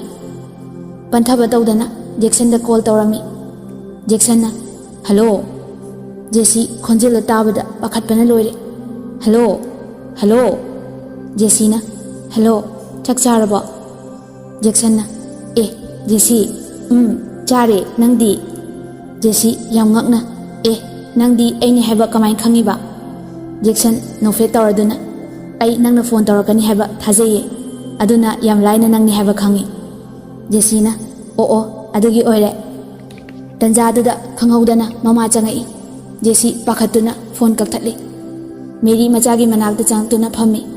ꯉꯥꯏꯍꯥꯛ ꯋꯥꯔꯤ ꯋꯥꯇꯥꯏ ꯁꯥꯔꯝꯃꯒ ꯊꯣꯛꯈ꯭ꯔꯦ ꯃꯃꯥ ꯍꯦꯛ ꯊꯣꯛꯈꯤꯕꯒ ꯖꯦꯛꯁꯟꯗ ꯑꯃꯨꯛ ꯀꯣꯜ ꯇꯧꯖꯩ ꯍꯦꯜꯂꯣ ꯖꯦꯁꯤ ꯀꯩꯗꯧꯔꯨꯔꯒꯦ ꯖꯦꯁꯤꯅ ꯃꯃꯥ ꯆꯪꯉꯛꯑꯝꯕ ꯑꯗꯨꯒꯤ ꯀꯛꯊꯠꯄꯅꯤ ꯁꯥꯎꯅꯨꯀꯣ ꯖꯦꯛꯁꯟꯅ ꯁꯥꯎꯗꯤꯌꯦ ꯀꯔꯤ ꯍꯤꯟꯖꯥꯡ ꯆꯥꯔꯒꯦ ꯖꯦꯁꯤꯅ ꯏꯔꯣꯝꯕꯒ ꯀꯥꯡꯍꯧꯒ ꯆꯥꯏꯌꯦ ꯅꯪꯗꯤ ꯖꯦꯛꯁꯟꯅ ꯆꯤꯀꯟ ꯊꯣꯡꯕ ꯆꯥꯏꯌꯦ ꯖꯦꯁꯤꯅ ꯏꯁ ꯌꯥꯗꯦꯀꯣ ꯑꯍꯥꯎꯕꯒ ꯆꯥꯏꯀꯣ ꯖꯦꯛꯁꯟꯅ ꯅꯣꯏꯁꯨ ꯉꯁꯥꯏ ꯑꯌꯨꯛ ꯊꯣꯡꯉꯤꯗꯨꯗꯤ ꯖꯦꯁꯤꯅ ꯅꯪꯗꯤ ꯌꯥꯝ ꯅꯤꯡꯁꯤꯡꯉꯤꯅ ꯖꯦꯛꯁꯟꯅ ꯅꯤꯡꯁꯤꯡꯕꯅꯦ ꯖꯦꯁꯤꯅ ꯑꯗꯣ ꯍꯌꯦꯡ ꯇꯦꯁꯀꯤ ꯄꯥꯔꯕꯣ ꯑꯩꯗꯤ ꯉꯁꯥꯏꯗꯒꯤ ꯇꯨꯝꯃꯨꯔꯦꯉꯣ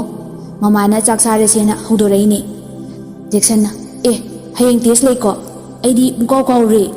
ꯅꯪꯅ ꯍꯥꯏꯔꯝꯗ꯭ꯔꯗꯤ ꯑꯗꯨꯝ ꯀꯥꯎꯔꯗꯕꯅꯦ ꯖꯦꯁꯤꯅ ꯑꯗꯨꯗꯤ ꯂꯥꯏꯔꯤꯛ ꯄꯥꯊꯣꯛꯑꯒꯦꯔꯥ ꯍꯌꯦꯡ ꯁ꯭ꯀꯨꯜꯗ ꯊꯦꯡꯅꯔꯁꯦ ꯖꯦꯛꯁꯟꯅ ꯌꯥꯗꯦ ꯇꯜꯂꯦ ꯊꯝꯈꯤꯅꯣ ꯖꯦꯁꯤꯅ ꯀꯩꯒꯤꯅꯣ ꯑꯗꯣ ꯑꯩꯒꯤ ꯐꯣꯟꯁꯨ ꯅꯠꯇꯦ ꯕꯕꯥꯅ ꯈꯪꯈ꯭ꯔꯗꯤ ꯆꯩꯔꯛꯀꯅꯤꯕ ꯑꯗꯨꯒꯤꯅꯤ ꯖꯦꯛꯁꯟꯅ ꯍꯣꯏ ꯑꯗꯨꯕꯨꯗꯤ ꯆꯨꯝꯕ ꯖꯦꯛꯁꯟ ꯐꯣꯟ ꯇꯝꯈ꯭ꯔꯅꯤ ꯈꯟꯕꯗ ꯊꯋꯥꯏ ꯅꯨꯡꯉꯥꯏꯔꯝꯗꯦ ꯖꯦꯁꯤꯅ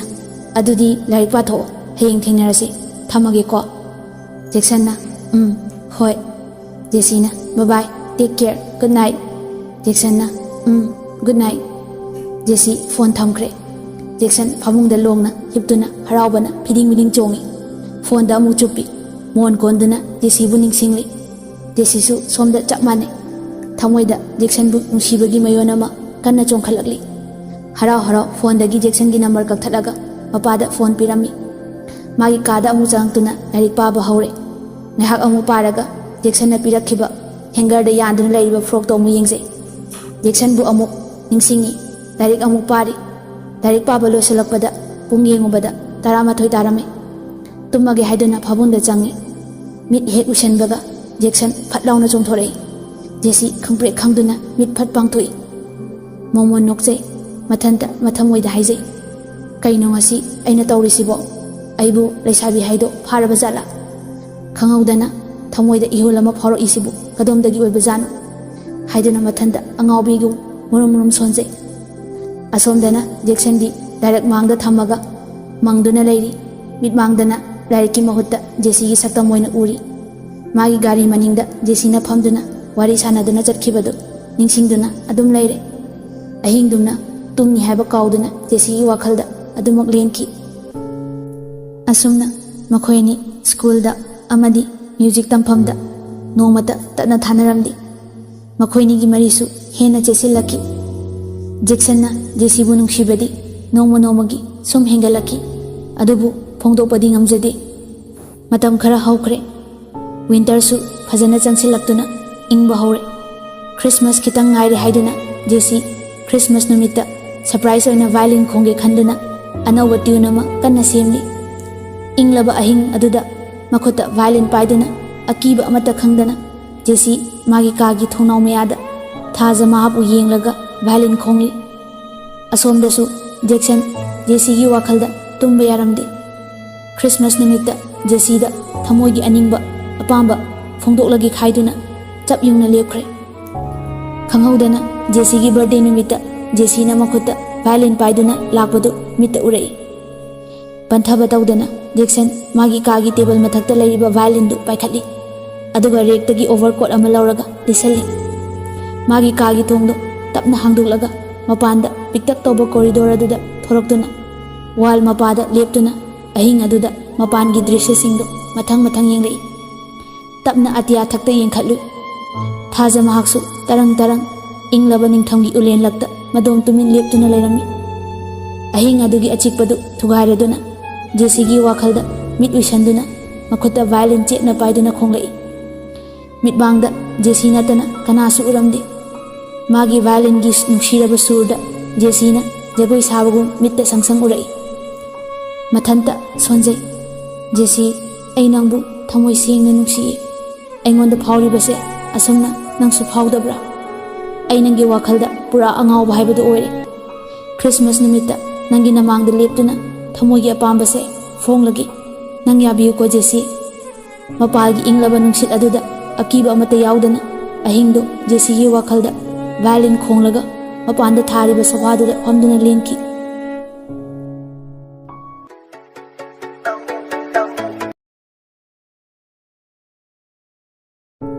Christmas nimit mangani mukta ngaire jesi magi kada Christmas nimita church violin khongduna ishorgi mafamda him sakani haiduna practice tawri tanjaduda mapalomdagi ibema bemao jesi haina lauraduna Mary machagi nakta changai haima nangbu kadagi dum hendraboi bema jesina surana obama sum semambane ima mamana hoi imane jagi firo leirubane sese pamri yenguse firon singdu puthoga machada yenghalame jesi haraujaduna ima yam phajaye yam pame haiduna thangatuna masada nap tamaga mingsel mamangda yengje ima hajabra mamada oina jaduna hangje mamana phajai hayeng namanabi miyam lagdagi ichana ihan henduine asumna nimito hokre Christmas nimit ki ayukni Mary ayukman hawatuna iru maithajaduna chana thaknaba semli loiraduna mapa macha makhoi hum punna Bible paduna ishorbu khurumjarami ngihak leiraga jesi mapagi phone lauraga tumina Jackson da call tawrami jesi na hello Jackson na hello jesi nang kem thabau hairakri kaigino jesi na kaishu tawdiye thabak khara sum chinba aduine saunuko Jackson na saudiye kaidobagi sauduino jesi na अदो नंग होरेन church लाक्तोय नत्रो लाक्तबा यारोइको Jackson लाकनी अई सोइदना लाकनी नसिगी नुमितसिनी अैना मतम कयादगी ngaijरक्प लोनथोक्त्रबा थमोइगी वारोलसे नसिदी फोंदोक्लगे लेपबनी जेसीना हा करीबो Jackson कैसु नतेदा सुम जेसीना अदो अई थमगेको होरेन थिंगनारसी Jackson वा ngangbगा अमता नंगहौद्रे जेसी phone कक्थत्ख्रे होरेन फजना थिंगनारगा वारी सारगे हाइना खल्ले नुमिदांग वाइरम ओइसिलए Jackson पाखतपना याद्रे खंगौदना मिहुन चोंखलए करी तौगदबनो खंजिलक्त्रे जैक्सन मिंगसेल मांगद लेप्तुना पोस कन्ना सेमली लेजबा फिरोल सेट चादुना निंगथीना मचुम ताबा मखै केरी व्हाइट शर्ट अमा लिटले ब्लैक मचुगी खंग्राव अमगा ब्लैक मचुगी ब्लेजर अमगा लिसले ngakta botai mahape जैक्सन असुकी मतिक मसानान फजरामी सोमदा जेसी सु कंदा केरामी रेड मचुगी फ्रॉक अमा सेलामी मथक्ता ब्लैक मचुगी कार्डिगन अमा लिटले अदुगा ब्लैक मचुगी पेंसिल शू अमा तोंगी ngakta मफलर अमा यालामी मिंगसेल येंगागा सनसेट कन हालिंगे ममाना बेमा लोइद्रिबो जेसीना लोइरे मा चटलसे हाइदुना थोरई जैक्सन सु सोमदा मपादगी कारगी सोलौरगा हराव हराव चर्च तमना लाक्लमी जैक्सन चर्च योरदुना गाड़ी पार्क तौरमलगा मनुंगदा चंगई चर्च की थोंजिंदा लेप्तुना जेसी की माइकई तबु येंगदुना लेरी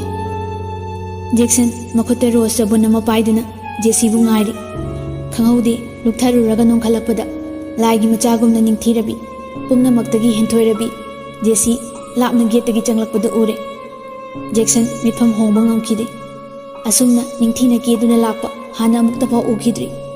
जेसी सु लापतकना जैक्सन उरदुना मनाक्तमना चंगसिलई जैक्सन मेरी क्रिसमस जेसी हाइदुना मखुता पाइरंबा रोज तुगा गिफ्ट अमगा पिरमी जेसीना thanks Jackson same to you Jackson ममा होइदी जेसीना ममा नबी थिंगनदना गेट लेफौरिए आई चंगमगेना चंगाबा जैक्सन ओ अदुदी फमुरसिरा जेसीना चंगसे जैक्सन जेसी की मखुत पाइदुना चर्च मनुंगदा चंगमिनरई जैक्सन तौफम खंगलमदे थमोइनुंगदा लांगतकनबा कया अमगा लोइनना करमना जेसीबु नुंसी हाइना फोंदोक्सिगे हाइना मंगली तंजादुदा जेसीना जैक्सन कइदौरगे जैक्सन हा कैसु तौदिए सुम वखल अमा खलमबने जेसीना कई वखलनोने आई खंगबा यादब्रो जैक्सन याय नंगी वखलनिदा हायरगे मतागुम जैक्सन हायरई जेसी वाहिदु ताबदा इकायरदुना लुकथकी वारी नुंगाइरिङैदा मी लोइना लाक्नरे जेसी इसै सकनी हाइबगा काउथोक्लुरे जेसीना जैक्सन आई मनुंगदमदा चंगुखिगे प्रोग्राम होरकपना हालनिए जैक्सन आई ngaइरमदोइनिको ऑल द बेस्ट हाइदुना मखुत तिंथोक्तुना जेसीगा खुद सोक्नरमी जेसीना थैंक्स हाइरमगा चंखरे जैक्सन जेसीना चंखिबदु येंगदुना लेहौई खंगौदे नाक फमदुना उंगिङैदा पास्टर चांगतुना लाई खुरुंबा हौरे मैम पुलप लेप्तुना मिट उइसलगा bore निरमी लोइरदुना फमथरे खंगौदना लाउथोरकी miss जेसिकागी नुंसिरबा वायलिनगी Surga लोइनना prayer song अमा मैम खुबा खुरमी जैक्सन जेसी लोलकपदु उबदा हरावबना लोइरे लापतकना जेसीदा येंगदुना नोफेट तौजे जेसीना good evening everyone तिनबिरिबा ख्वाइ पुंगनमकपु जेसिकाना खुरुमजरी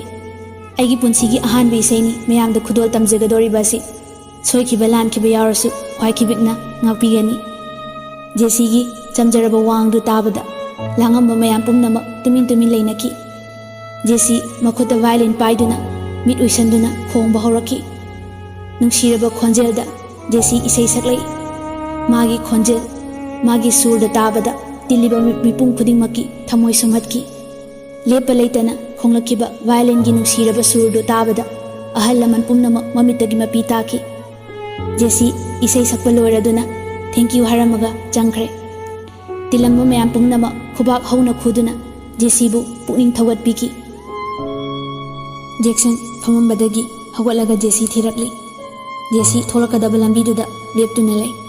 ngahak leiraga जेसी ममागा पुन्ना थोलकी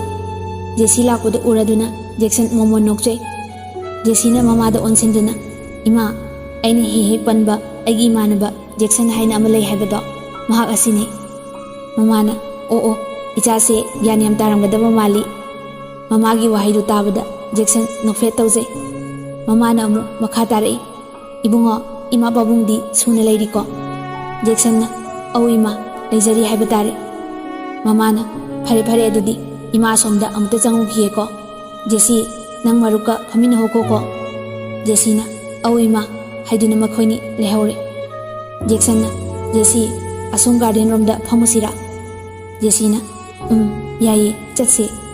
ꯃꯈꯣꯏ ꯑꯅꯤ ꯒꯥꯔꯗꯦꯟ ꯇꯝꯅ ꯂꯥꯛꯑꯝꯃꯤ꯫ ꯃꯐꯝꯗꯣ ꯑꯁꯨꯛꯀꯤ ꯃꯇꯤꯛ ꯐꯖꯩ꯫ ꯈ꯭ꯔꯤꯁꯃꯥꯁ ꯅꯨꯃꯤꯠꯀ ꯑꯣꯏꯕꯒ ꯂꯩꯁꯤꯡꯒꯤ ꯃꯔꯛꯇ ꯃꯆꯨ ꯃꯆꯨꯒꯤ ꯊꯥꯜꯂꯤꯕ ꯕꯜꯕꯁꯤꯡꯗꯨꯅ ꯑꯃꯨꯛ ꯍꯦꯟꯅ ꯅꯤꯡꯊꯤꯅ ꯐꯖꯔꯝꯃꯤ꯫ ꯅꯥꯀꯟꯗ ꯇꯦꯕꯜ ꯃꯊꯛꯇ ꯀꯦꯟꯗꯜ ꯑꯃꯃꯝ ꯊꯥꯟꯗꯨꯅ ꯔꯣꯁ ꯑꯃꯃꯝꯒ ꯀꯣꯏꯁꯤꯜꯂꯒ ꯅꯤꯡꯊꯤꯅ ꯁꯦꯝꯂꯕ ꯇꯦꯕꯜꯗꯨꯒꯤ ꯅꯥꯛ ꯌꯦꯠꯇ ꯆꯤꯌꯔ ꯑꯅꯤ ꯊꯥꯔꯤ꯫ ꯃꯗꯨꯗ ꯆꯪꯁꯤꯟꯗꯨꯅ ꯃꯈꯣꯏ ꯑꯅꯤ ꯐꯝꯂꯦ꯫ ꯖꯦꯛꯁꯟ ꯖꯦꯁꯤꯕꯨ ꯃꯨꯟꯅ ꯌꯦꯡꯖꯩ꯫ ꯀꯦꯟꯗꯜꯒꯤ ꯃꯉꯥꯜ ꯑꯗꯨꯗ ꯖꯦꯁꯤꯒꯤ ꯃꯥꯏꯊꯣꯡ ꯑꯗꯨ ꯑꯉꯛꯄ ꯐꯪꯅ ꯐꯖꯩ꯫ ꯖꯦꯛꯁꯟ ꯇꯧꯐꯝ ꯈꯪꯗ꯭ꯔꯦ꯫ ꯖꯦꯁꯤꯅ ꯀꯩꯗꯧꯔꯒꯦ ꯅꯪꯕꯣ? ꯉꯁꯤ ꯀꯩꯅꯣꯝ ꯏꯇꯧ ꯇꯧꯋꯦ, ꯍꯥꯟꯅꯒ ꯃꯥꯟꯅꯗꯦ꯫ ꯖꯦꯛꯁꯟꯅ ꯆꯨꯝꯃꯦ ꯖꯦꯁꯤ, ꯑꯩꯒꯤ ꯋꯥꯈꯜ ꯑꯁꯦ ꯂꯩꯇꯥꯐꯝ ꯈꯪꯗ꯭ꯔꯦ꯫ ꯑꯩ ꯀꯔꯝꯅ ꯍꯥꯏꯔꯁꯤꯒꯦ ꯈꯪꯗꯦ꯫ ꯖꯦꯛꯁꯟ ꯐꯨꯛ ꯍꯧꯒꯠꯂꯒ ꯖꯦꯁꯤꯅ ꯐꯝꯃꯤꯕꯗꯨꯒꯤ ꯅꯥꯀꯟꯗ ꯈꯨꯔꯈꯨꯗ ꯀꯨꯟꯗꯅ ꯐꯝꯊꯔꯛꯏ꯫ ꯖꯦꯁꯤ ꯄꯨꯡꯉꯛ ꯉꯛꯈ꯭ꯔꯦ꯫ ꯖꯦꯁꯤꯒꯤ ꯃꯈꯨꯠꯇꯣ ꯇꯥꯞ ꯂꯥꯎꯅ ꯄꯥꯏꯗꯨꯅ ꯖꯦꯛꯁꯟ ꯃꯥꯒꯤ ꯕ꯭ꯂꯦꯖꯔꯒꯤ ꯄꯣꯀꯦꯠꯇꯒꯤ ꯈꯨꯗꯣꯞ ꯑꯃ ꯁꯠꯇꯣꯛꯑꯒ ꯖꯦꯁꯤꯒꯤ ꯃꯈꯨꯠꯇ ꯁꯤꯖꯟꯕꯤꯗꯨꯅ ꯍꯥꯏꯔꯛꯏ, ꯖꯦꯁꯤ ꯑꯩ ꯅꯪꯕꯨ ꯊꯃꯣꯏ ꯁꯦꯡꯅ ꯅꯨꯡꯁꯤꯌꯦ, ꯑꯩꯒꯤ ꯄ꯭ꯔꯄꯣꯖꯦꯜ ꯑꯁꯤꯕꯨ ꯑꯦꯛꯁꯦꯞ ꯇꯧꯕꯤꯌꯨꯀꯣ꯫ ꯖꯦꯁꯤ ꯋꯥꯍꯩꯗꯨ ꯇꯥꯕꯗ ꯁ꯭ꯋꯥꯏ ꯂꯥꯎꯏ꯫ ꯈꯪꯍꯧꯗꯅ ꯃꯤꯍꯨꯟ ꯆꯣꯡꯈꯠꯂꯛꯏ꯫ ꯏꯀꯥꯏ ꯅꯨꯡꯁꯤ ꯌꯥꯅꯩ ꯃꯄꯤ ꯏꯔꯥ ꯆꯦꯜꯂꯛꯈꯤ꯫ ꯊꯋꯥꯏꯅ ꯄꯥꯝꯖꯕ ꯈꯣꯏꯗꯥꯖꯕ ꯃꯍꯥꯛꯅ ꯈꯪꯍꯧꯗꯅ ꯅꯨꯡꯁꯤ ꯍꯥꯏꯖꯤꯜꯂꯛꯄꯗ ꯇꯧꯐꯝ ꯈꯪꯂꯛꯇꯦ꯫ ꯐꯅ ꯅꯨꯡꯁꯤꯔꯁꯨ ꯅꯤꯡꯉꯣꯜꯒꯤ ꯃꯄꯣꯛꯇ ꯄꯣꯛꯎꯕꯅ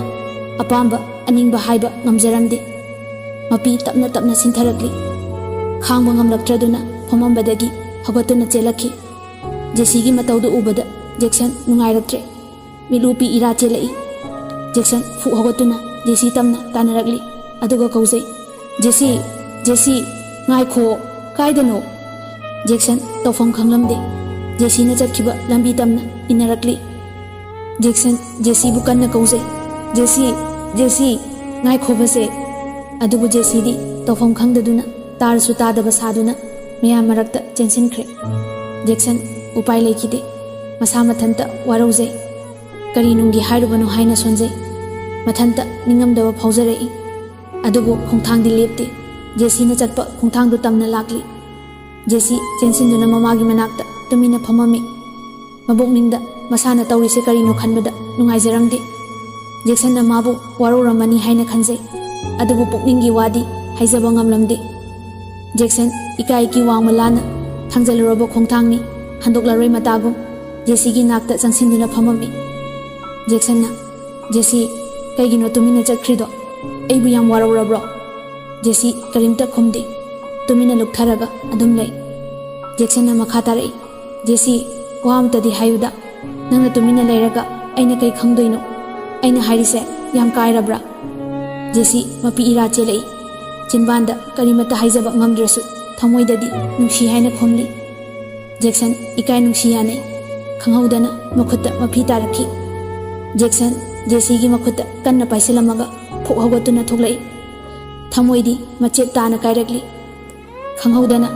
ꯆꯣꯡꯍꯟꯒꯦ ꯈꯜꯂꯝꯕ ꯌꯦꯅꯤꯡ ꯆꯣꯡꯂꯛꯇ꯭ꯔꯤꯉꯩꯗ ꯀꯪꯕꯅ ꯍꯥꯟꯈ꯭ꯔꯕ꯭ꯔꯥ ꯍꯥꯏꯅ ꯈꯟꯖꯩ꯫ ꯖꯦꯁꯤ ꯇꯧꯐꯝ ꯈꯪꯂꯛꯇ꯭ꯔꯦ꯫ ꯃꯄꯤ ꯂꯦꯞꯇꯅ ꯇꯥꯔꯛꯂꯤ꯫ ꯏꯀꯥꯏ ꯏꯀꯤ ꯄꯨꯝꯅꯃꯛ ꯊꯥꯗꯣꯛꯂꯒꯦ ꯈꯟꯗꯨꯅ ꯐꯨꯛ ꯍꯧꯒꯠꯇꯨꯅ ꯆꯦꯜꯂꯛꯏ꯫ ꯖꯦꯁꯤ ꯄꯥꯈꯠꯄꯅ ꯂꯣꯏꯔꯦ꯫ ꯃꯥꯅ ꯃꯔꯝ ꯑꯣꯏꯔꯒ ꯖꯦꯛꯁꯟꯕꯨ ꯐꯠꯇ ꯅꯨꯡꯗ ꯊꯣꯛꯂꯗ꯭ꯔꯥ ꯍꯥꯏꯅ ꯈꯟꯖꯩ꯫ ꯖꯦꯁꯤ ꯈꯣꯡꯊꯥꯡ ꯀꯟꯅ ꯆꯦꯟꯊꯣꯔꯛꯂꯤ꯫ ꯖꯦꯛꯁꯟ ꯂꯥꯞꯅ ꯒꯥꯔꯤ ꯃꯌꯥꯝ ꯈꯥꯝꯗꯨꯅ ꯂꯩꯔꯤꯕ ꯔꯣꯝꯗ ꯆꯠꯄꯗꯨ ꯎꯔꯦ꯫ ꯖꯦꯁꯤ ꯄꯟꯊꯕ ꯇꯧꯗꯅ ꯖꯦꯛꯁꯟꯕꯨ ꯀꯧꯖꯩ, ꯖꯦꯛꯁꯟ ꯖꯦꯛꯁꯟ ꯉꯥꯏꯈꯣ ꯍꯥꯏꯅ ꯀꯧꯔꯗꯨꯅ ꯆꯦꯜꯂꯛꯂꯤ꯫ ꯖꯦꯛꯁꯟ ꯃꯃꯤꯠꯇ ꯀꯔꯤꯃꯠꯇ ꯎꯗꯦ꯫ ꯖꯦꯁꯤꯅ ꯀꯞꯇꯨꯅ ꯆꯦꯟꯈꯤꯕꯗꯨꯇ ꯎꯗꯨꯅ ꯂꯩꯔꯦ꯫ ꯖꯦꯛꯁꯟ ꯃꯥꯒꯤ ꯒꯥꯔꯤ ꯇꯝꯅ ꯆꯠꯂꯝꯃꯤ꯫ ꯖꯦꯁꯤꯅ ꯖꯦꯛꯁꯟ ꯑꯝꯇ ꯉꯥꯏꯈꯨꯋꯣ ꯍꯥꯏꯅ ꯀꯧꯖꯔꯝꯃꯤ꯫ ꯖꯦꯁꯤꯅ ꯀꯧꯕꯗꯨ ꯇꯥꯗꯕ ꯃꯈꯩ ꯃꯥꯒꯤ ꯒꯥꯔꯤꯗ ꯀꯥꯈꯠꯇꯨꯅ ꯖꯦꯛꯁꯟ ꯁꯥꯎꯅꯤꯡꯕ ꯑꯃꯗꯤ ꯅꯨꯡꯉꯥꯏꯇꯕ ꯑꯅꯤꯃꯛ ꯄꯨꯟꯈꯤꯕꯅ ꯀꯔꯤꯃꯠꯇ ꯍꯟꯅ ꯌꯦꯡꯉꯝꯗꯅ ꯒꯥꯔꯤ ꯀꯟꯅ ꯊꯧꯗꯨꯅ ꯆꯠꯈꯤ꯫ ꯖꯦꯁꯤ ꯎꯄꯥꯏ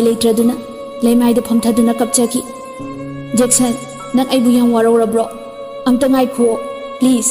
ai nang bunung sie haiduna hik hik launa kapsei Jesse phuk hogotuna mamagi manakta laktuna mamadagi phone lauraga Jackson da call tawrami adubu paikhalakide Jesse pakhatpana loire masa pomba niktuna leire fatanungda thomgadra haina khanbada leifam ama khangdre mamada masa ngamdre yumda chatse haiduna halakle Jesse phone tawbadi lepte adubu pairakpa kawba leite mayum yauraduna phamungda changaga pena kapchaki kapna Jackson da call di dam tawse adubu paikhalakidre ngasai Jackson na piramba gift to khangning ningsinglaktuna mamagi manaktagi lauraga hangdoktuna yengi red machugi velvet ki fi mana ningthina yomlaga manungda phone ama yauramki chithi amasu yaurami panthaba tawdana chithi do hangdoktuna pare madu parubadagi Jesse hena kapchaki Jackson bu khangning nungsiraki phone do on tawduna yengre simsu yaurami khudakta Jackson da call tawki ring di chatli Jesse harauba phauzai phone do paikhalai adu wadi nganglakte Jesse na hello Jackson nang kai de lege hayo nang kai de lege ba Jesse na kaptuna nganglakpoduda Jackson gi thamoidi hena kai ki Jesse na Jack nang kai de leirino se yumda hello ba Jackson khonjel nikna hello ai mafam khangduna mangkhrasan aidi hingbagi kanadre Jesse na Jack adumaina haigano ai yang waye ai nang bunung sie ikai bana hen kiduna nangi pakhum bi khidre ai tasengna nang bunung sie Jackson wahai du tabada yam harau zaki aseng bairo Jesse nang na haido Jesse na mane aseng bani ai nang bunung sie ado yum da haloba se Jackson na halage love you ayum yoraga tawrage ko dude haina harau thamoyani yanaduna phone thamki basinta mana lakpabu kanana thingba ngamgani thamoida nungsigi yening chonglare Jesse Jackson na pirakpa phone do mathanungda chena konduna hojik ni haki mamangi mangumlaba thodok singdu ningsingli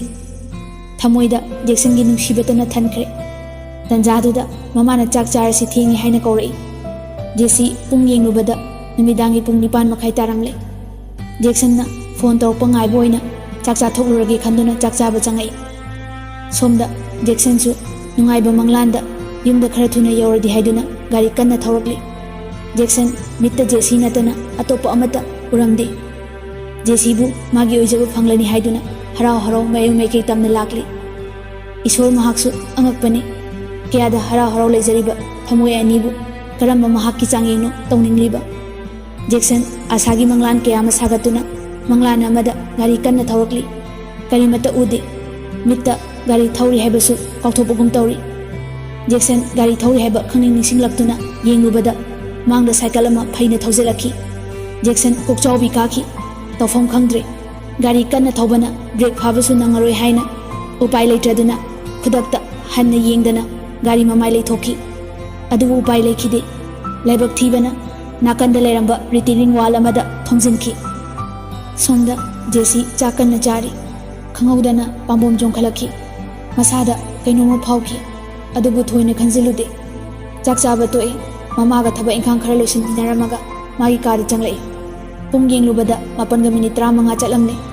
Jesse swai lawi Jackson na saramlani khanduna mon makhadagi phone lokthoktu yengi miss call amata phawba leramde Jesse mathwai nungairaktre mabukningda pakhatpasu phawrai kaidoba yauraba jano khanduna phone tawjai adubu paikhalaktre hanjin tawjai sumpai pairaktre Jesse mapi rachelei kaidomgadagi haina khalli asoy ngang yahonbigano haiduna isor mabu khurumjai Jesse khanghaudana mihuna ma chongkhalai pakhatna call amo hanjin tawjai ring chatli nupi amagi khonjelda phone paikhalaki hello Jesse swai lawi Jesse khonjel nikna khumi hello pabira isibu kanano nupiduna makha tarai hojik patient ama admit tawre accident thopagi case ta magi free khawdagi phone ase yaurambane imung manungi mi obiragadi kitang thuna lakpiyo treatment budi chathare unconscious ti oire Catholic hospital dani Jesse wahai du tabada kainom tawkhre paramba phone do makhutagi nanthaki leimaida phamthaki wa ngang ba thoktre mitta Jackson gi nofet to ba saktam do urakli lepa leitana isingi chawgom pi taba lepte jesi fu hogolaga phone do khumbatli upu mamang da yaliba bag to pairaga angau bi amagum chenthorakli jesi nungsibagi mayaina nungdang ni haiba kauthokle mama mapa da karimata taklamdana yumdagi tholakki sorokta gari mata lakte adubo hongthang di lepte lapna tungdagi mangal ama phaurai jesi auto ma lakpa ure auto dugi mamangda chensindina khamle phattong khalaga hospital tamna lai yauraduna kumtharaga jesi kaptuna hospital tamna chensinki magi mataudu ubada hospital da tilamba mikum khuding makna yengnaki prap chensindina reception da hangki hausi ni haki mamangda accident thoktuna nupa ama pukhalakibra kadonda admit tawkhrage amta thuna yengbiyuba jesi gi matauda receptionist nuna panthaba tawdana file phaktuna yengse aduga haire third floor emergency ward ta pusankhre jesi panthaba tawdana third floor tamna chengkhatki thamoida langtaknaba magaloinana jesi lepa leitana third floor yongnaba prap thuna chelei mana maram oiraga Jackson bu khudong tiba nanghanbani haiduna masa mathanta tainase emergency ward yore adu manungda changhandre doctor na treatment tawri haiduna mapanda ngairi jesi tofam khanglaktre kachina ma da phamduna mathanta kapchai nahak ngairaba matungda doctor thorakle jesi chensinduna hangjai doctor dagi ayaba lorduna Jackson gi manakta changai Jackson di unconscious ta lerami makokta kitang sokhiba maramna stitch tawbagi bandage chelami makhut oi thangbada tikpagi plaster haiduna lerami phibam do ubada jesi tofam khangdaduna kapchaki je nang aibu yang waro rabo aina phamda yam lankhre aibu amta ngakpiyo se hogolo aina ginak lae se amta hogolo jesi angaubi amagum Jackson gi makhut chena paiduna kapchaki yamna major oina shoktaba maramna Jackson pung amani leiraga gyan lakpagum tawre Jackson gi makhong konduna jesi di ngahak uri uri tawre Jackson masalengai machinda murum sonbugum tawre jesi fu hogotuna Jackson gi manakta chensindina Jackson nang aina kaubuse tabra se ai lai Jackson nang gyanam ta tawo haiduna jesi kaptuna Jackson gi masanomi Jackson tapna mamit pangthorei aduga tapna kaurei Jesi na tang sida kay doramino ha engonda yum yoraga phone torok ke haramaga sida kay doramino ba haina Jackson bu phone duna kapchai je ai yam phate ko unumak ase aina thon bani ko ai lan khre je ai yam lale Jackson mapi tare tapna yamna wan hare Jesi se kapkano ai ke sutau deba se ai nungai ti nang kapkano haidina kapna Jesi bu themjin birami Jesi na ay yam na nungai ti je nang yam na narambani yam na bro se hayo na bro Jackson Jesi makut chet na paiduna Jesi se nang sung kapaga leradi ay kamaina na ba phadoino seba to oba ado nang sida kamaina leramino atay di haiduna ko yengi Jesi na ay nang yum yoraga phone tawroke haina hairambadagi chak charure aduga chak to oga nang su phone toramdena aina tawrubani phana kuina pairakte aduga nupi amana paire nangi paw hairakpadagi ai pakhatuna chelakpani Jackson pakhatna ha kanaga Jesi tapna ithanta Jackson na kamaina nungdang sida nathanta Jesi nang ngawrubo nang phaktan da thoamadi Jesi luktharaga le wangangde tapna peri hare nangna khudong thiba nangaga aina tumina laisingdadra ai nang bunung siye haiduna Jackson bu chena konsenki Jackson hoiba ado nungdangina phateba se yumda paupi ko pakhat narangani aisu pikhrage haiduna makhoini yumda paupi nare tanja aduda khanghaudana data su changai ngihak Jackson gi masadu examine tawramaga haire kasu thoidokpa tawroida yesin kibagi chena kholna chikpana badi nongni tawkin adum phakhrani da ai da kharase ijaramge si hauji lobiruro hayengdagi chaising chaba yarani da hairamaga doctor chatkhre Jesi chedo pairaga je nang kai chaninge chak yam lamamani ai hidak su leirage Jackson ꯑꯩ ꯀꯩꯁꯨ ꯆꯥꯅꯤꯡꯗꯤꯌꯦ ꯖꯦꯁꯤꯅ ꯑꯗꯣ ꯄꯨꯛꯇꯣ ꯍꯥꯡꯉꯗꯤ ꯍꯤꯗꯥꯛ ꯆꯥꯕ ꯌꯥꯔꯣꯏꯕ ꯑꯩ ꯊꯨꯅ ꯂꯥꯛꯀꯦ ꯂꯩꯔꯝꯃꯨꯀꯣ ꯍꯥꯏꯔꯝꯃꯒ ꯖꯦꯁꯤ ꯐꯨꯛ ꯂꯥꯎꯅ ꯍꯧꯒꯠꯂꯤ ꯖꯦꯛꯁꯟ ꯖꯦꯁꯤꯒꯤ ꯃꯈꯨꯠꯇꯨ ꯇꯥꯞ ꯂꯥꯎꯅ ꯄꯥꯏ ꯆꯠꯈꯤꯅꯣ ꯁꯤꯗ ꯑꯗꯨꯝ ꯂꯩꯌꯣ ꯖꯦꯛꯁꯟ ꯄꯤ ꯏꯔꯥ ꯆꯦꯜꯂꯛꯏ ꯖꯦꯁꯤꯅ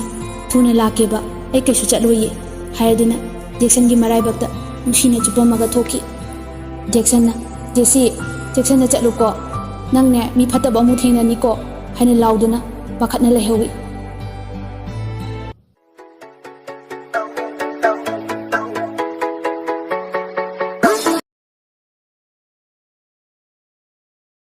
ꯖꯦꯁꯤ ꯊꯣꯛꯈꯤꯕ ꯄꯨꯡꯈꯥꯏꯃꯨꯛ ꯐꯥꯖꯤꯜꯂꯛꯂꯤ ꯁꯣꯝꯗꯅ ꯖꯦꯛꯁꯟ ꯖꯦꯁꯤ ꯍꯜꯂꯛꯄ ꯉꯥꯏꯔꯤ ꯂꯥꯛꯃꯟꯗꯕꯗꯨꯗ ꯖꯦꯛꯁꯟ ꯄꯥꯈꯠꯂꯛꯂꯤ ꯍꯧꯒꯠꯄꯁꯨ ꯉꯝꯗ ꯐꯣꯟꯗꯤ ꯍꯥꯏꯅ ꯌꯦꯡꯂꯨꯕꯗ ꯖꯦꯁꯤꯒꯤ ꯐꯣꯟꯗꯤ ꯐꯃꯨꯡꯗ ꯑꯗꯨꯝ ꯂꯩꯔꯝꯃꯤ ꯖꯦꯛꯁꯟ ꯇꯧꯐꯝ ꯈꯪꯂꯛꯇ꯭ꯔꯦ ꯉꯥꯏꯍꯥꯛ ꯃꯪꯗꯨꯅ ꯂꯩꯔꯤꯉꯩꯗ ꯃꯄꯥꯟꯂꯣꯝꯗ ꯃꯤ ꯈꯔ ꯂꯥꯛꯄꯒꯤ ꯃꯈꯣꯜ ꯇꯥꯏ ꯖꯦꯛꯁꯟꯒꯤ ꯃꯃꯥ ꯃꯄꯥ ꯑꯣꯏꯔꯝꯃꯤ ꯃꯆꯥꯒꯤ ꯃꯇꯧꯗꯨ ꯎꯕꯗ ꯄꯥꯈꯠꯇꯨꯅ ꯆꯦꯟꯁꯤꯜꯂꯒ ꯃꯃꯥꯗꯨ ꯀꯞꯆꯩ ꯖꯦꯛꯁꯟꯅ ꯋꯥꯔꯤ ꯄꯨꯝꯕ ꯂꯤꯔꯦ ꯉꯥꯏꯍꯥꯛ ꯂꯩꯔꯒ ꯖꯦꯁꯤꯒꯤ ꯃꯃꯥ ꯃꯄꯥꯁꯨ ꯆꯪꯉꯛꯏ ꯖꯦꯛꯁꯟꯅ ꯁꯥꯎꯗꯅꯕ ꯍꯥꯏꯗꯨꯅ ꯖꯦꯁꯤꯒꯤ ꯃꯄꯥꯗ ꯍꯥꯏꯖꯩ ꯖꯦꯁꯤ ꯂꯥꯛꯃꯟꯗꯕꯗꯨꯗ ꯃꯄꯥꯗꯣ ꯌꯦꯡꯂꯨꯒꯦ ꯍꯥꯏꯔꯝꯂꯒ ꯃꯄꯥꯟꯗ ꯊꯣꯛꯈ꯭ꯔꯦ ꯉꯥꯏꯍꯥꯛ ꯂꯩꯔꯒ ꯖꯁꯇꯤꯟ ꯄ꯭ꯔꯞ ꯍꯜꯂꯛꯏ ꯑꯗꯨꯒ ꯃꯦꯔꯤꯗ ꯑꯣꯟꯁꯤꯟꯗꯨꯅ ꯃꯦꯔꯤ ꯏꯆꯥꯗꯨ ꯂꯩꯍꯧꯗꯦꯅꯦ ꯌꯦꯡꯕ ꯌꯥꯕ ꯌꯦꯡꯉꯦ ꯐꯥꯔꯃꯥꯁꯤꯁꯤꯡꯁꯨ ꯊꯣꯡ ꯂꯣꯏꯅ ꯂꯣꯜꯍꯧꯋꯦ ꯑꯃꯈꯛ ꯍꯥꯡꯉꯝꯃꯤ ꯑꯗꯨꯗ ꯍꯪꯕꯗ ꯄꯨꯡꯈꯥꯏꯃꯨꯛꯀꯤ ꯃꯃꯥꯡꯗ ꯅꯨꯄꯤ ꯃꯆꯥ ꯑꯃꯈꯛꯇꯤ ꯂꯥꯛꯑꯝꯃꯤ ꯑꯗꯨꯒꯤ ꯃꯇꯨꯡ ꯇꯥꯕꯗ ꯀꯅꯥꯁꯨ ꯎꯗꯦ ꯍꯥꯏꯅꯦ ꯖꯦꯛꯁꯟ ꯋꯥꯗꯨ ꯇꯥꯕꯗ ꯃꯈꯨꯠꯇ ꯄꯥꯏꯔꯝꯕ ꯐꯣꯟꯗꯨ ꯈꯪꯍꯧꯗꯅ ꯂꯩꯃꯥꯏꯗ ꯇꯥꯈꯤ ꯄꯨꯡꯆꯤꯛ ꯆꯤꯛꯑꯝꯕ ꯀꯥꯗꯨ ꯐꯣꯟ ꯇꯥꯕꯒꯤ ꯃꯈꯣꯜꯗꯨꯅ ꯄꯨꯡꯅꯤꯡ ꯅꯤꯡꯈꯤ ꯖꯦꯛꯁꯟ ꯃꯃꯤꯠꯇꯒꯤ ꯃꯄꯤ ꯇꯥꯔꯛꯈꯤ ꯃꯊꯟꯇ ꯃꯣꯜ ꯃꯣꯜ ꯈꯟꯖꯩ ꯅꯨꯃꯤꯗꯥꯡꯁꯤꯗ ꯀꯗꯣꯝꯗꯅꯣ ꯃꯥꯅ ꯆꯠꯂꯝꯒꯗꯕ ꯖꯦꯁꯤ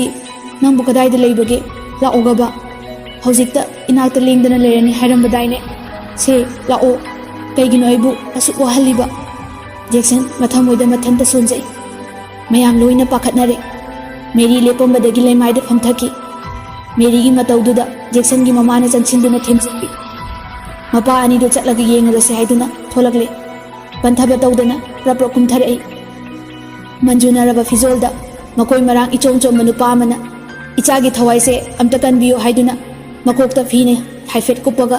ꯅꯨꯄꯤ ꯃꯆꯥ ꯑꯃ ꯏꯟꯗꯨꯅ ꯄꯨꯁꯤꯜꯂꯛꯏ ꯃꯄꯥ ꯑꯅꯤꯗꯨꯁꯨ ꯂꯦꯞꯄ ꯂꯩꯇꯅ ꯂꯥꯛꯄꯅ ꯑꯍꯜꯗꯨꯒ ꯊꯩꯅꯈꯤ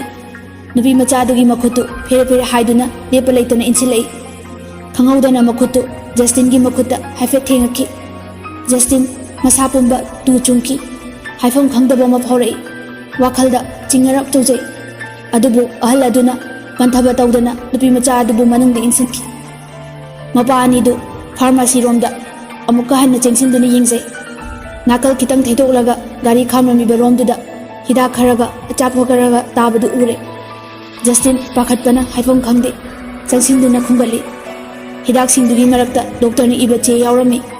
ꯃꯊꯛꯇ ꯄꯦꯁꯦꯟ ꯅꯦꯝ ꯖꯦꯛꯁꯟ ꯍꯥꯏꯅ ꯊꯥꯔꯝꯈꯤ ꯑꯗꯨ ꯎꯕꯗ ꯖꯦꯁꯤꯅ ꯂꯩꯔꯝꯕꯅꯤ ꯍꯥꯏꯕ ꯈꯪꯂꯦ ꯅꯥꯀꯟꯗ ꯖꯦꯁꯤꯒꯤ ꯕꯦꯒꯁꯨ ꯇꯥꯔꯝꯈꯤ ꯖꯁꯇꯤꯟ ꯄꯤꯂꯨ ꯄꯤ ꯏꯔꯥ ꯆꯦꯜꯂꯛꯏ ꯃꯁꯥ ꯄꯨꯝꯕ ꯅꯤꯛꯈꯤ ꯋꯥ ꯉꯥꯡꯅꯤ ꯍꯥꯏꯕ ꯀꯥꯎꯈ꯭ꯔꯦ ꯍꯨꯃꯥꯡ ꯑꯅꯞꯄꯤ ꯀꯥꯡꯂꯛꯂꯤ ꯃꯇꯧꯗꯨꯗ ꯖꯦꯛꯁꯟꯒꯤ ꯃꯄꯥꯅ ꯖꯁꯇꯤꯟꯕꯨ ꯐꯥꯊꯕꯤꯔꯗꯨꯅ ꯄꯣꯠ ꯆꯩꯁꯤꯡꯗꯨ ꯈꯨꯝꯒꯠꯂꯒ ꯃꯈꯣꯏ ꯑꯅꯤ ꯍꯣꯁꯄꯤꯇꯥꯜ ꯃꯅꯨꯡꯗ ꯑꯃꯨꯛ ꯆꯪꯃꯤꯟꯅꯔꯛꯈꯤ ꯑꯁꯨꯝꯅ ꯅꯨꯃꯤꯠ ꯑꯗꯨ ꯍꯧꯈꯤꯕꯅ ꯅꯣꯡ ꯉꯥꯜꯂꯛꯂꯤ ꯑꯗꯨꯕꯨ ꯖꯦꯁꯤꯗꯤ ꯂꯥꯛꯄ ꯀꯧꯕ ꯂꯩꯇ꯭ꯔꯦ ꯄꯨꯂꯤꯁꯇ ꯆꯠꯇꯨꯅ ꯔꯤꯄꯣꯔꯠ ꯇꯧꯔꯨꯔꯦ ꯐꯪꯅꯕ ꯊꯤꯒꯦ ꯍꯥꯏꯔꯛꯇꯨꯅ ꯌꯨꯝꯗ ꯍꯜꯂꯛꯂꯦ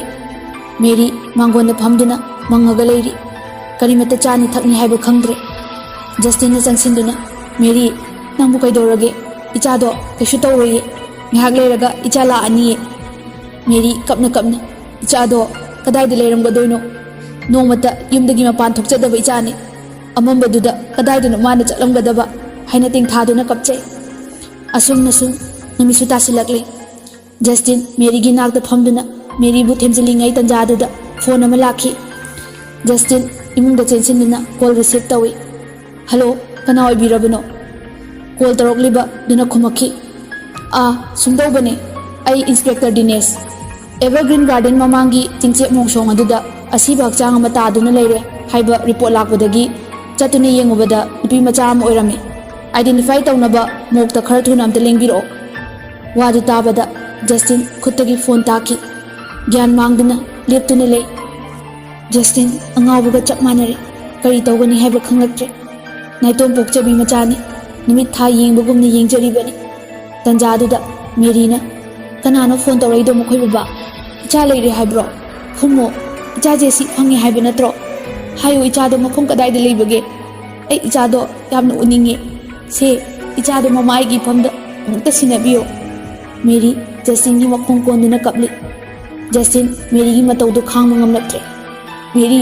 नंबु ज्ञान अमुक्ता ताव कैदोरगे ऐ करी तौगदमनो खंगद्रे पागी बेमा नंबु मफम कैदा लेबगे इपा तौफम खंगद्रे नमासे नपा आइना थेंबदा ताद्रे नंबु कदाइदा लेबगे नुंगाइतबा पुंबा फाथरदुना जस्टिन तपना मेरीबु सोफादा फमंदुना हाइरई मेरी एखोइनी पुलिसना अमुक्ता लाव हाइना कौरए चतबा याद्रे से ज्ञान ताओ चटनबा तौसे मेरीना हाँ मखोइगा करीगी उनादोइबा जस्टिन कप्पा खांगलादुना ऐसु खंगदिए मखोइना कौरकपने से चटनबा तौसे हाइदुना मेरीबु कोलगा मपानदा थौलाई कारगी थोंग हांदोक्तुना फमहल्ले जस्टिन गाड़ी स्टार्ट तौरगा थौरकले सोमदना कमदौरी जैक्सन करीमत चाउ थौ हाइबा याद्रे वासु ngaंगदे तुमिना मपी इरा चेंदुना जेसी वाखलदा उंगदुना ले नोंगमा नोमी जेसी की बर्थडे नुमित्ता जेसी ना मपाई गाड़ी मनिंगदगी कुमथारगा नोमी चेंसलकपदो मित्ता उरकली जैक्सन खांगबो ngamlaktre मपी चदुम तादुना खांगली जेसी नंग आइबु याम वारौरबो नंग लाओ जेसी नंग लाओ ऐ नंग याम उनिंगे नंगबु मफम कैदा लेबगे खंगौदना लाउरखी आइबु धादोपियो ऐ चटके ऐ सुमाइना क्याम कुइना लेखिदोइनो ऐ हिप्तुना लेबगी मतम नते हाइदुना यालिबा ड्रिप की मरी सिंगदु थदलमी ममा मपा चेंसिलक्तुना इबुंगो करिनु नंगना तौरिसे से नंगबु ज्ञान अमुक्ता तावगदोबगे ngarangdagi karimita chaw thau haibasu yade kainu nangna tawrisibo Jackson kapli hairei ima ai yam waye jesi do kaida leramgani ma aigi damakta hidak leibu chatkibani aina maram oiraga haiduna hik launa kapchaki mama na changsinduna machabu themjinbi ibungo se ima wa haigese icha jesi do isu tawre mafam amada tikta kaiduna soiduna leramgani Jackson na अदुबु कदाइदनो ngarang nungdangdagi hojik phawbu kadaidano mana apam amada leiramdoise ai yamna chingnei ima ichatke tanjaduda mapana Jackson lam hengano akoisu tumina dilei thokpa nate thirisidi se ipa wahige baba hojik police station da chatke aduga thiba yaba thiruge ko aduna nangsu cha ising chadana nasado phagatnabo hono ko somda Justin ga Mary ga su morgue yore Justin Mary bu call aduna tapna changlei thamoida langtaknaba kaya amadi phawrakli changsinduna Inspector Dinesh ka unare Inspector duna yani lengsin biro somda changsi haiduna pusanli Justin khong thangba thuksilaktre tanjaduda Mary na kadaida noi khoina changli sibo icha leire habadaine apamsida karigi laino chatlase makhoi baba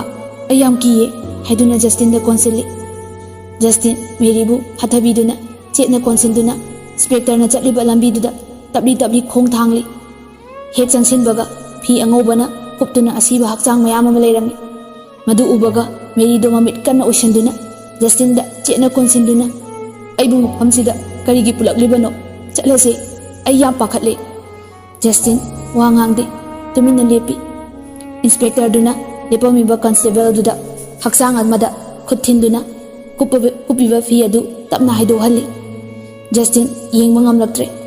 mamitagi mapi leptana sintharakli fi ado tapna haidorakli hakchang do ina pungtai mamai do masamna loina khumjali constable duna chayamna pairaga masamda tapna haidoi Justin khama ngamdreduna mamit do chena uishali tapna pangthorakpa matamdadi nungshiraba machado leimaidi hiptuna leiramle Justin gyan mangki asa pumba kaiki machana nokmi baba ai doctor oiraga baba ga mama ga sukna na handana thamdoini haikibadu mitmangda chungthorakli khangba ngamlaktre makhol thokna kapai Mary se namit to pangtho yengo icha jesi mangda leire tu yengo Mary tapna mamit to pangthore thawai yaudraba machagi haksang do ubada Mary leimai de phamthaki wangang ba thokidre Justin gi furit kanna chingduna angobigum ममितुना जेसीदा येंगमगा लोंगना हाइथकी Justin पाखटना मेरी से होगलो ज्ञान अमते ताओ से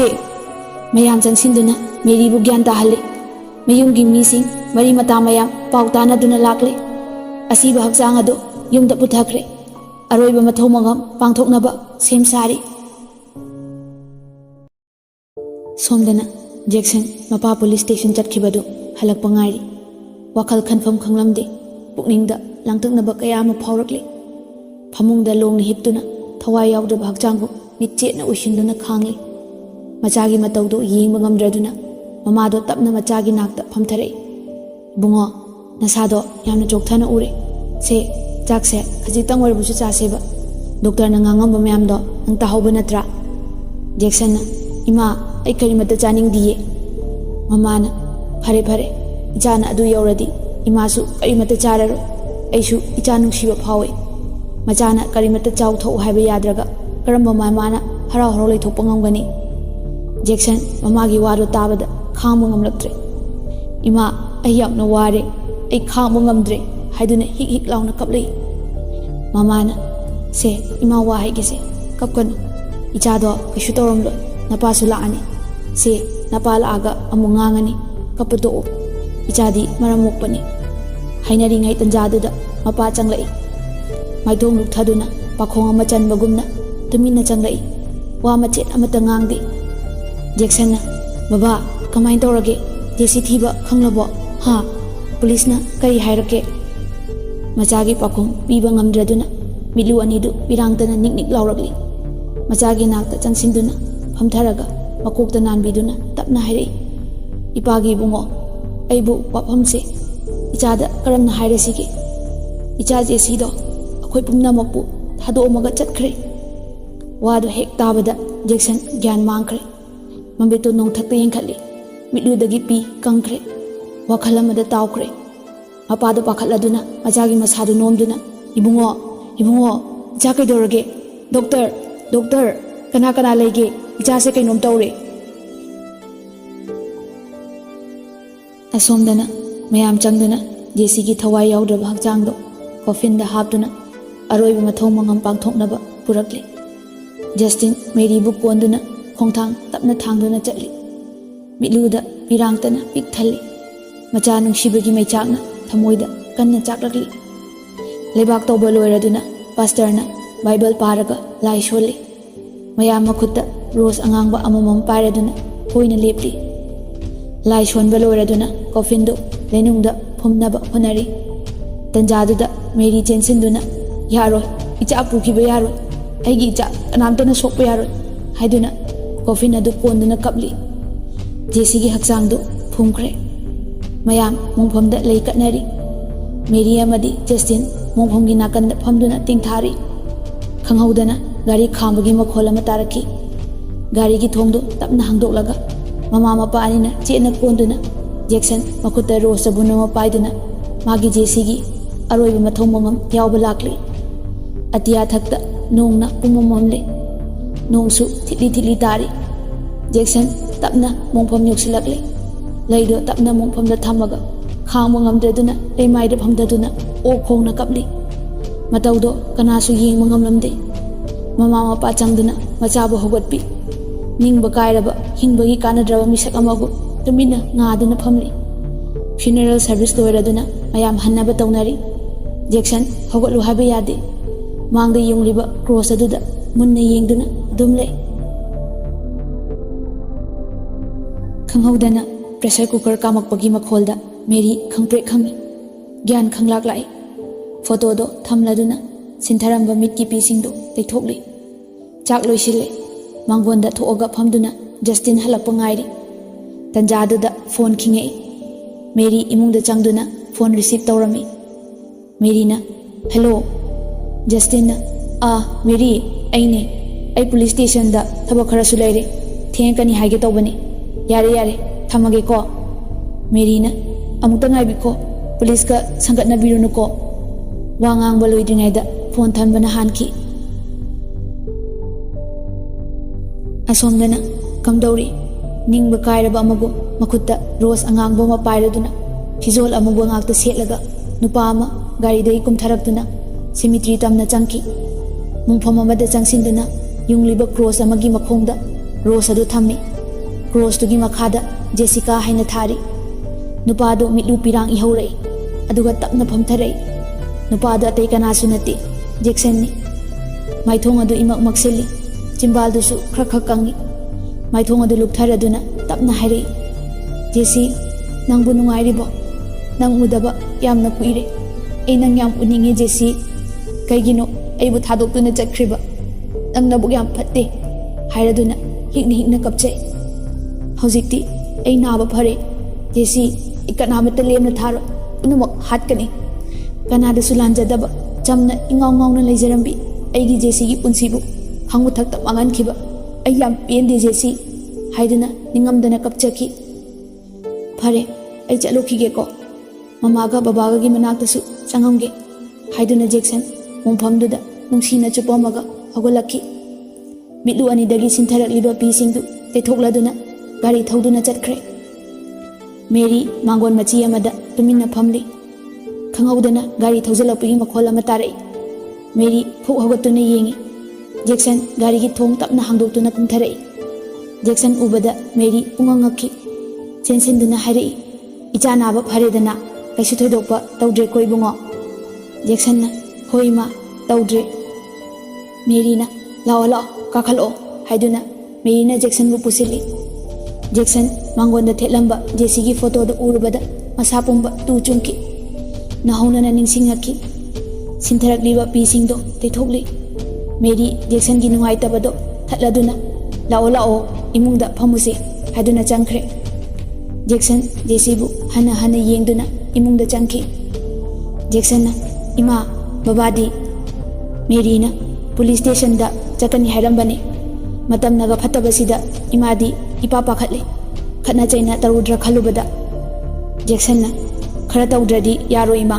अखोइना तुमिना लेबसिदा पुलिस सिंगसु थवोइद्रे इमा हौजिक्ति नचासु कैसु तौद्रे ऐ तुमिना खक लैथोक्लोय ऐ मिहातदुदी खोंगोल लिखिगनी इमा जेसी की हक्चांगना लेरोनुंगदा फुंख्रबसु मागी थमोइदुबदी ऐहा फंगनबा थीकिनी कनामता लेमना थारो इमा मेरी वादु ताबदा मिटलु पिरांग इहौरई इबुंगो कैदोंनुंगदा मिगी फतनबा तौरोइदबनी इचा अदुमना तौबा यादेको ईश्वर माना सिलक्पा ngaktani इचादो इमासु नुंसिये अदुबु ईश्वरना हेना नुंसिदुना लौसनबिख्रबनी अखोय करिदि उपाय ले सोमना राज की युमदा नीरजना तामुचो चाकचारोसे लाओ हाइदुना मयामबु कौरई राजना होय होय लागे हाइदुना नीरज मयामबगा लोइनना किचन दा चंगलई डाइनिंग टेबल नाकंदा थारिबा चेयर दो चिंगथोक्लगा फमथै मिनालिनी मखुत्ता प्लेट पाइरदुना टेबल दा थमगे तवी येंखलकबगा राज फममबदु उबदा पाखतुना मखुत्तगी प्लेट दो फ्लोर दा तासिंदुना उंचाई चाइकी प्लेट ताबगी मखोलदुना किचन अदो उनिन निंखी राज फममबदगी फुक हवतुना थोकी राज मागी कार चंगलक्तुना तपना फमथै थमोइदा अवाबा निंगमदबा कयामा तत्तना फौरकली मथंता मुरुम मुरुम सोंजे अइना तौगदबसिबु करिनो तंजाददा नीरजना तुमरोमदगी तामुचो राज खंगबोय लाकपोय हा करी लेरे नीरजना तामुचो चाकचाबिररोइद्रा राजना ऐ चाररोइगे नखोय चाथोरो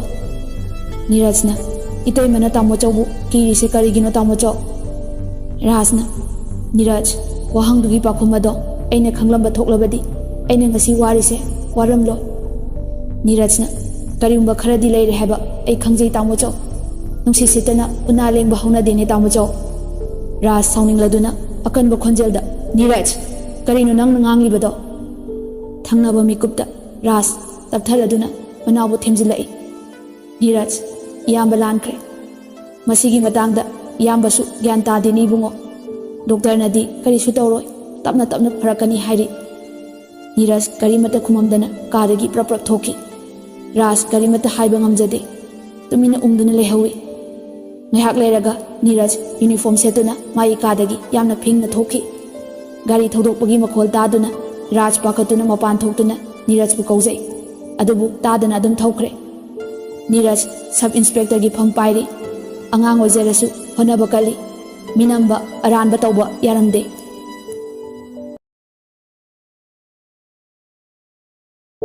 असुम हौखिबना था अमरोम फाजिलकली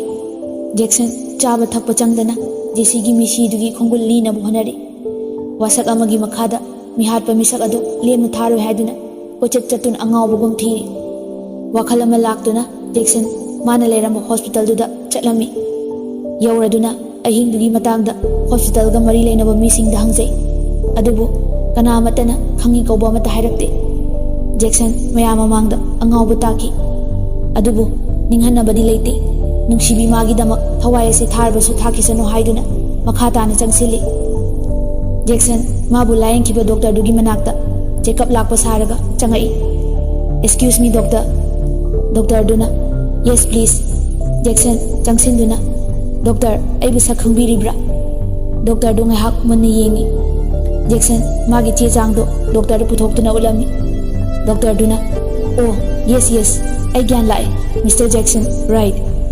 जैक्सन ना यस डॉक्टर दुना करी नुंगाइतबा लेरी कशु थोदोकपा तौद्रबा नत्रा जैक्सन ना डॉक्टर अगी खुदसे खर खर ची मसीबु जैक्सन वा होदोकपा यानबा हाइदुना तौसिनबनी डॉक्टर दुना हौगतुना जैक्सन बु बेडता हिफलगा मसादो एग्जामिन तौरी नाकंदा नर्स अमसु लेपली जैक्सन तान चारे हाइदुना डॉक्टर मरी बुद्धि लेनद्रे अदो अइनी एडमिट तौरपा नुंदांग अदुदा करी करी थौदोक थोकपा हाइबदी चिंगनाव मोंगदा मी सिगिबगी पावगा लेबिब्रा डॉक्टर अदुना थवोइदना खंगदे बोय बुंगो करी सुताखिबा लेतेना जैक्सन ना मखा तारई डॉक्टर अहिंग अदुदा अई गर्लफ्रेंड दो हिदाक लेबा थोकिबदगी हंजिलखिदे जैक्सन थोकिबा वारी पुंबा डॉक्टर दुदा लिखी वारी दो तारुबदगी नाकंद लेपंबा नर्स अदु हुमांगना पिकांगकी ममाइदो ngangsa ngangzilaki lepa ngamdraduna thokre nurse dugi matawdo Jackson chingnarakle prap besalaga nurse nupido leibra haiduna chenthokduna yengi Jackson corridor do sinba thungna kochen chenduna yengli Jackson wakhalda langtaknaba khangningbga loinana nurse dugi khongul lina honari adugu kadom chatkrabano thibam khangdre Jackson tofam khanglaktre नुंगाई तबगा साउनिंग बगा pull-up पुलरे उपाय लेत्रदुना hospital दगी थोलाई Jackson वखल अमदा चप युंगदुना लेरे nurse दुगी माइथोंगदो मित्ता संगसंगुरकली Jackson मयुम दहंदे police station तमना अमु गाड़ी थौरकले यौरदुना मनुंगद चंगले मनुंगद फमंबा inspector अदुना hello gentleman लेंगबिरकली Jackson ना sir मईबु क्याम कुइना फीना कुप्तुना थंबीगी दौरिगे inspector अदुना अखोइसु होनबा याबदी honorary अदुबु लिखुनमा इखंग खंगदबसिदा उपाय लेतबनीने Jackson ना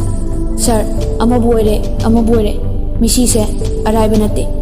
मी अमगी थमोइबु लौथोगा हक्सांग हक्ता हुंदोंबसे मरम अमदी लेफम थोई हॉस्पिटल ना चिंगबदा चतुना थिजिन खोमजिन बिबा याइना हक्सांग दुदा फोटपगी मफमसु लेरमी थवोंग असे अराइबा नते इचम चंबा मी अमने हेक्ता हालगा हुंदोंबा नते खुद यामे याम लाइन खंगदोक यारेना सर होइना थबक निंथिन तौइदब ओइरबदी आई केस असे अमु लौसिनजरे आई इसाना दम थिगचरगे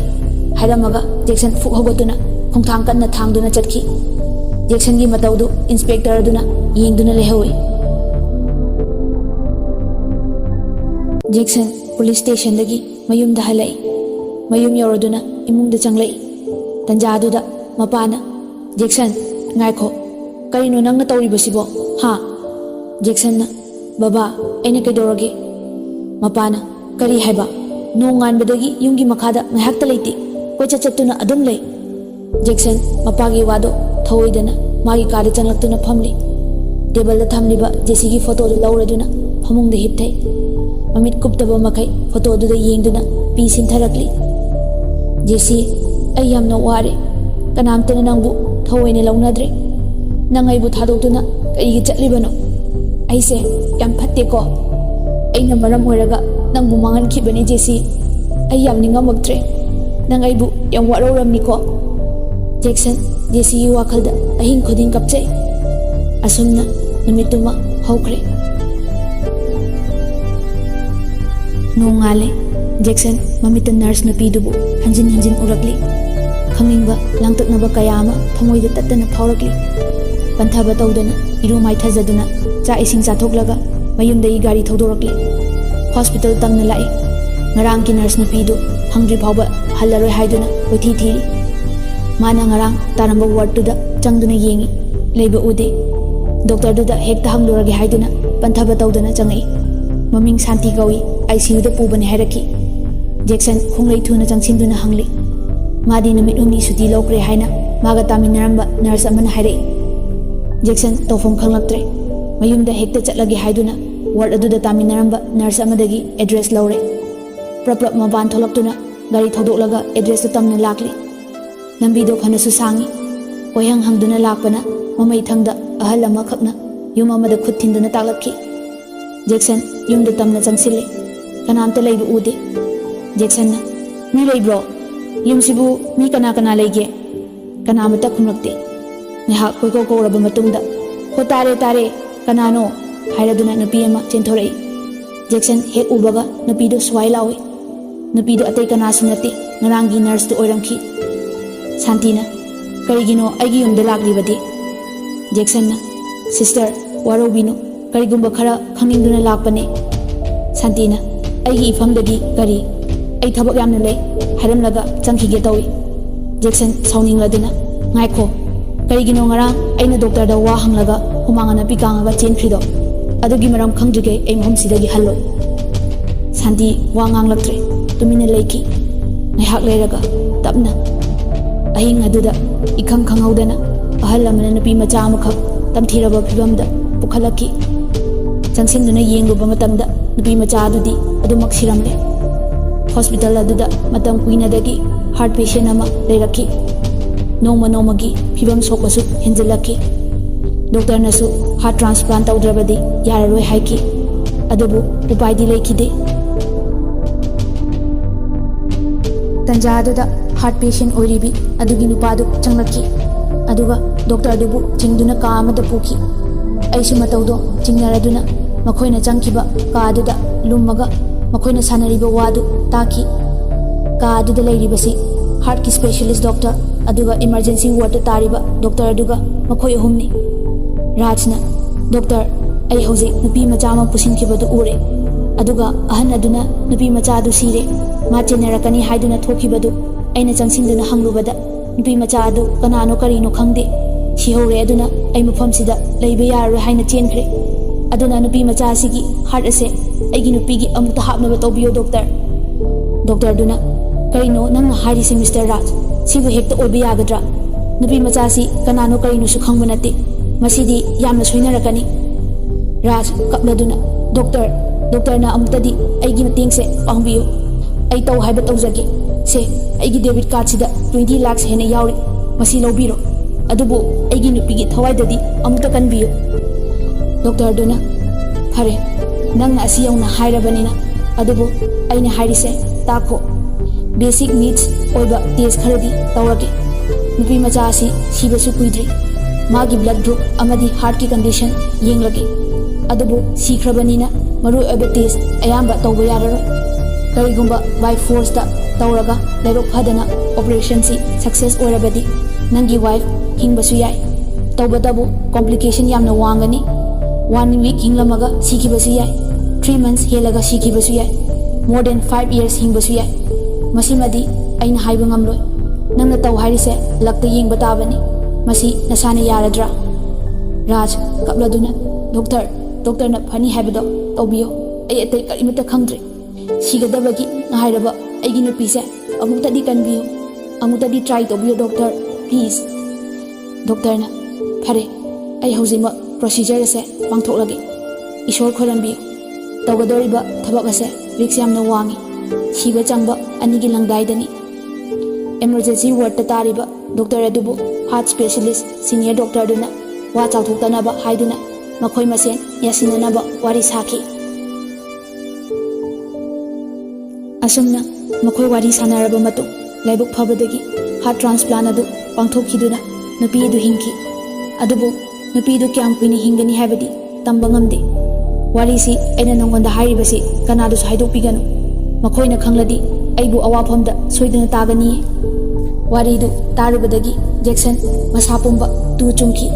ꯃꯤꯂꯨ ꯑꯅꯤꯗꯒꯤ ꯄꯤ ꯁꯤꯟꯊꯔꯛꯂꯤ꯫ ꯖꯦꯛꯁꯟꯅ ꯁꯤꯁꯇꯔ ꯅꯨꯄꯤꯗꯨꯒꯤ ꯃꯃꯤꯡ ꯃꯊꯥꯗꯤ? ꯁꯥꯟꯇꯤꯅ ꯑꯍꯜ ꯑꯗꯨꯅ ꯀꯔꯤꯁꯨ ꯍꯥꯏꯔꯝꯗꯅ ꯑꯗꯨꯃꯛ ꯃꯐꯝꯗꯨꯗꯒꯤ ꯆꯦꯟꯊꯣꯛꯈ꯭ꯔꯦ꯫ ꯃꯇꯧ ꯑꯗꯣ ꯑꯩꯁꯨ ꯆꯤꯡꯅꯕꯗꯤ ꯐꯥꯎꯈꯤꯕꯅꯤ꯫ ꯖꯦꯛꯁꯟ ꯍꯦꯟꯅ ꯆꯤꯡꯅꯔꯛꯂꯦ꯫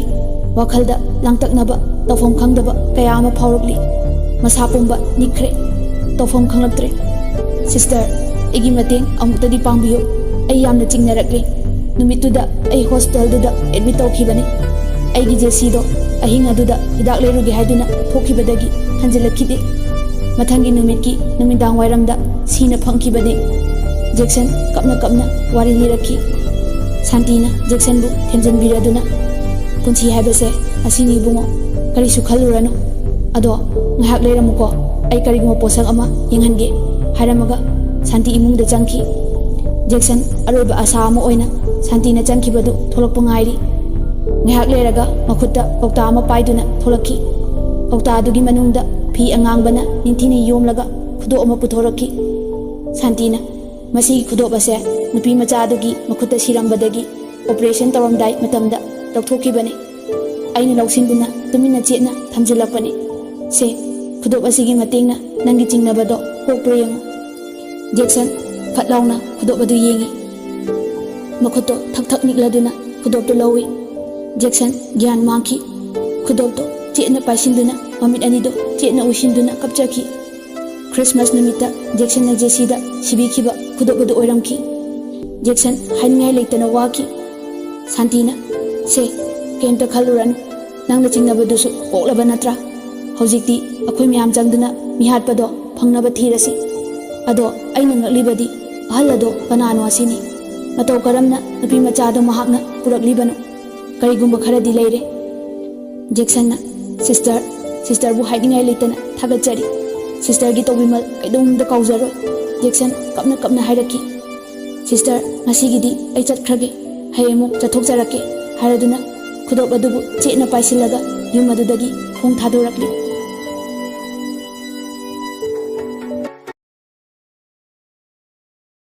ꯖꯦꯛꯁꯟ ꯊꯋꯥꯏ ꯅꯨꯡꯉꯥꯏꯇꯅ ꯁꯥꯟꯇꯤꯒꯤ ꯌꯨꯝꯗꯒꯤ ꯊꯣꯛꯂꯛꯈꯤ꯫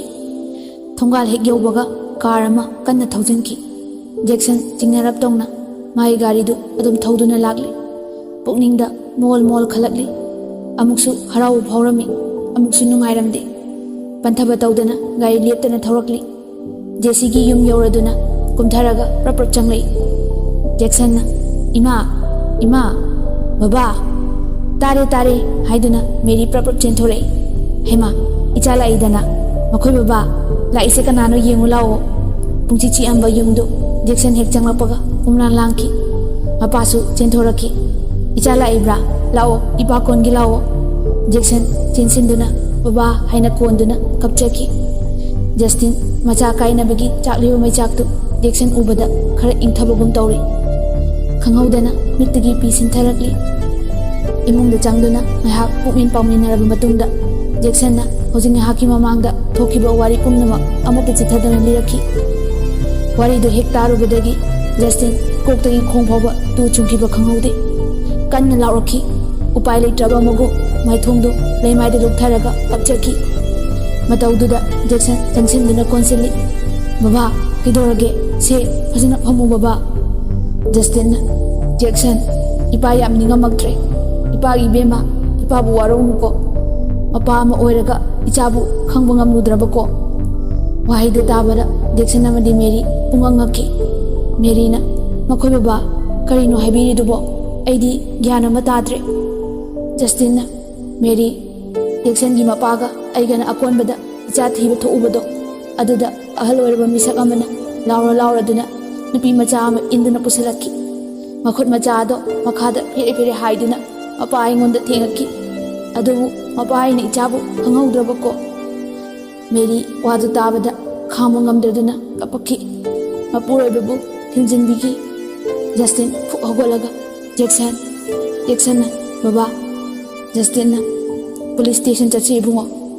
ꯖꯦꯛꯁꯟꯅ ꯍꯣꯏ ꯕꯕꯥ, ꯆꯠꯁꯤ꯫ ꯖꯦꯛꯁꯟ ꯑꯃꯗꯤ ꯖꯁꯇꯤꯟ ꯄꯨꯂꯤꯁ ꯁ꯭ꯇꯦꯁꯟ ꯇꯝꯅ ꯂꯥꯛꯂꯤ꯫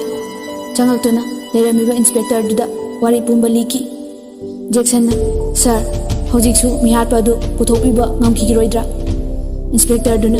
ibungo, wafam asi tarai ba yadri. Aduna ne ekhoina khongpak hek thangjinba ngamdribase.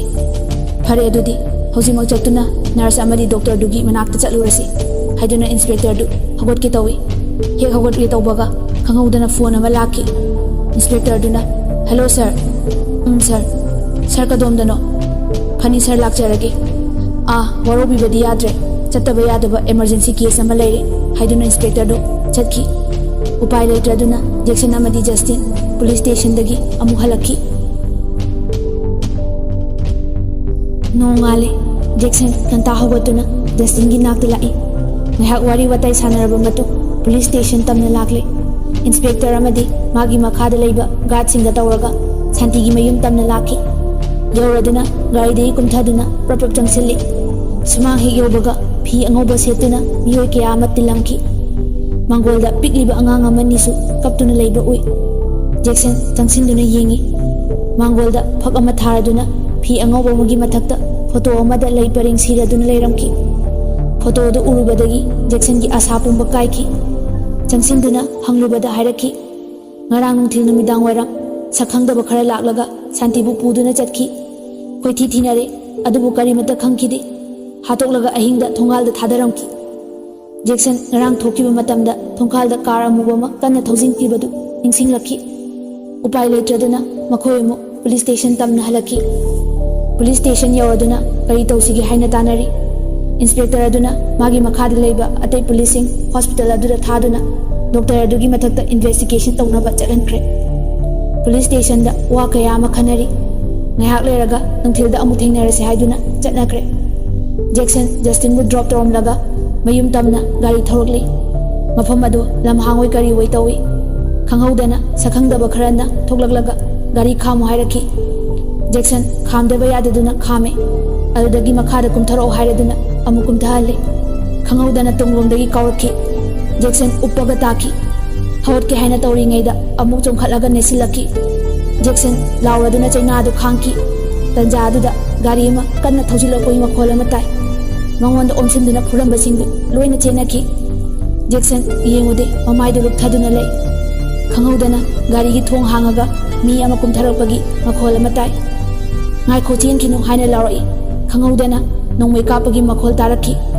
Jackson mangang haigatuni yengi. Chelamba nupa ama makhongda nongmaina paladuna uppaga taki. Jackson tapna hawatke tawi. Khanghaudana khut ama pairo haibagi matagu tapna piraki.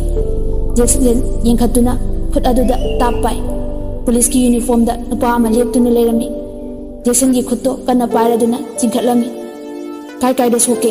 amta yengbiyo. Jackson na kaishu thoidokpu sokti. Anyway, thanks. Adomu hainingai leitana thagachari. Nupaduna kaishu kaideda sidi ekhoigi thongni hairaduna khumlaki. Jackson na aigini Jackson sargidi. Nupaduna aigina Niraj hojik sub inspector oina pujari haiduna mai ka satoklaga Jackson da pirame. Aidi ikaw kawre adagi lamhuise amta lokhatlukige haiduna nongmaina pankibu nupado frita collar paiduna soro laktun chinglaga puraktuna gari da namsinki. Nirajna okay som kaishu tawdraba natra. Jackson na kaishu thoidokpa tawdre. Nirajna ayum phawa thinjaramge. Jackson na yarni sir aigi yari yaujaraye. Nirajna phare dudi mang thaduna thobiro ai tungda lakjage matam ase kainom tawrabani mi phataba yamna leire hairamnaga gari da kakhatuna start tawkre. Jackson su panthaba tawdana gari da kakhatle mathanta sonjai. Hojiki matamdasu asigumba mathau khangba minungsi chawba police leiri boire. Mayum yaure. Niraj noma koithoroke hairamlaga chatkre. Jackson imungda changduna pothari. Jackson ngahak uri tumtharure. Hogolapada nungthigi pung 3 taramle. Makeup khangthok thoklai. Khanghaudana phone ama laki. Hek paikhatbaga Mr. Jackson yam thuna police station da lakidaba yadre haiduna phone thamkre.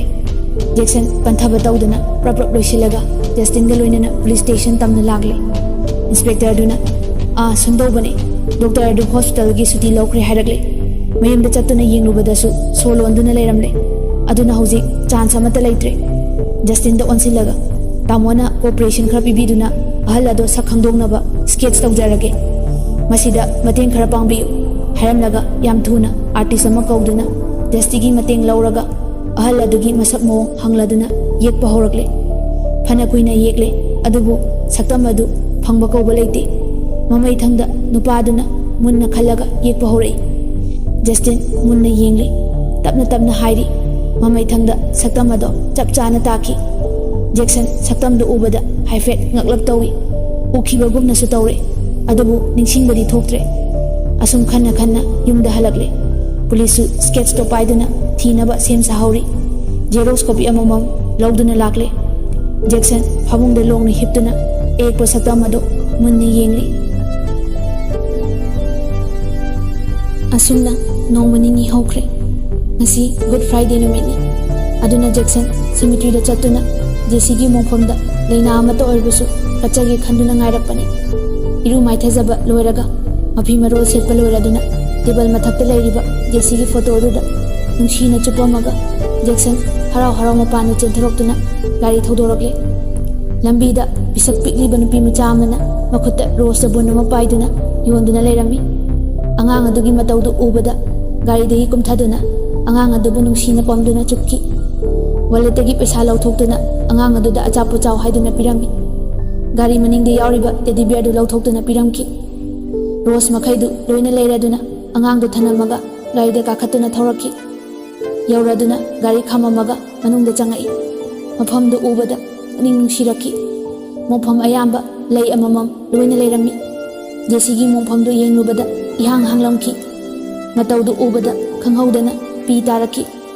panthaba taudana jensinduna JCगी mongphomda khuruk khuda kunduna phamthai makhutta pairamba rose tu tapna thami furik khauda tapna humduna narastuna pirakhiba khudopto tapna lauthokduna JC khudopse aina nungsina nangi khusada sibiki adubu nangdi loksin biramdre karigi hundoktuna thanumlibano ngasidi nahona namu nafamda sinarege ko haiduna leibakto kitang tawthoklaga kapkaptuna khudopto phumjinki mataudu ubada leiramba mi ayamba ngakni yingnaki JC ai tasengna ware ai nangi karimata tawba ngamdri aise tasengna pangdaba haibadu oire ko mi hatpadu phawba puthokba ngamdre makoktu mongphamda thamladuna kapchaki phare JC ai chalukhige ko hairaduna gari lomda mai onsinduna khongthang tapna thangdorakli numidang wairam yoroktuna Jackson black dress ngata setlaga church tamna lakli ngihak phamduna pastor gi wahai khara tari mayam amu isei sakli prayer ngihak tawraga khanghaudana JC ningsing rakhi khangba ngamdreduna parprap tholai mapanda ngihak phami chatlage haiduna khongthang amani hek thangba hobaga violin khongbugi makhol ama tarakhi ngihak tarubadagi khanghaudana pukchau bi karakli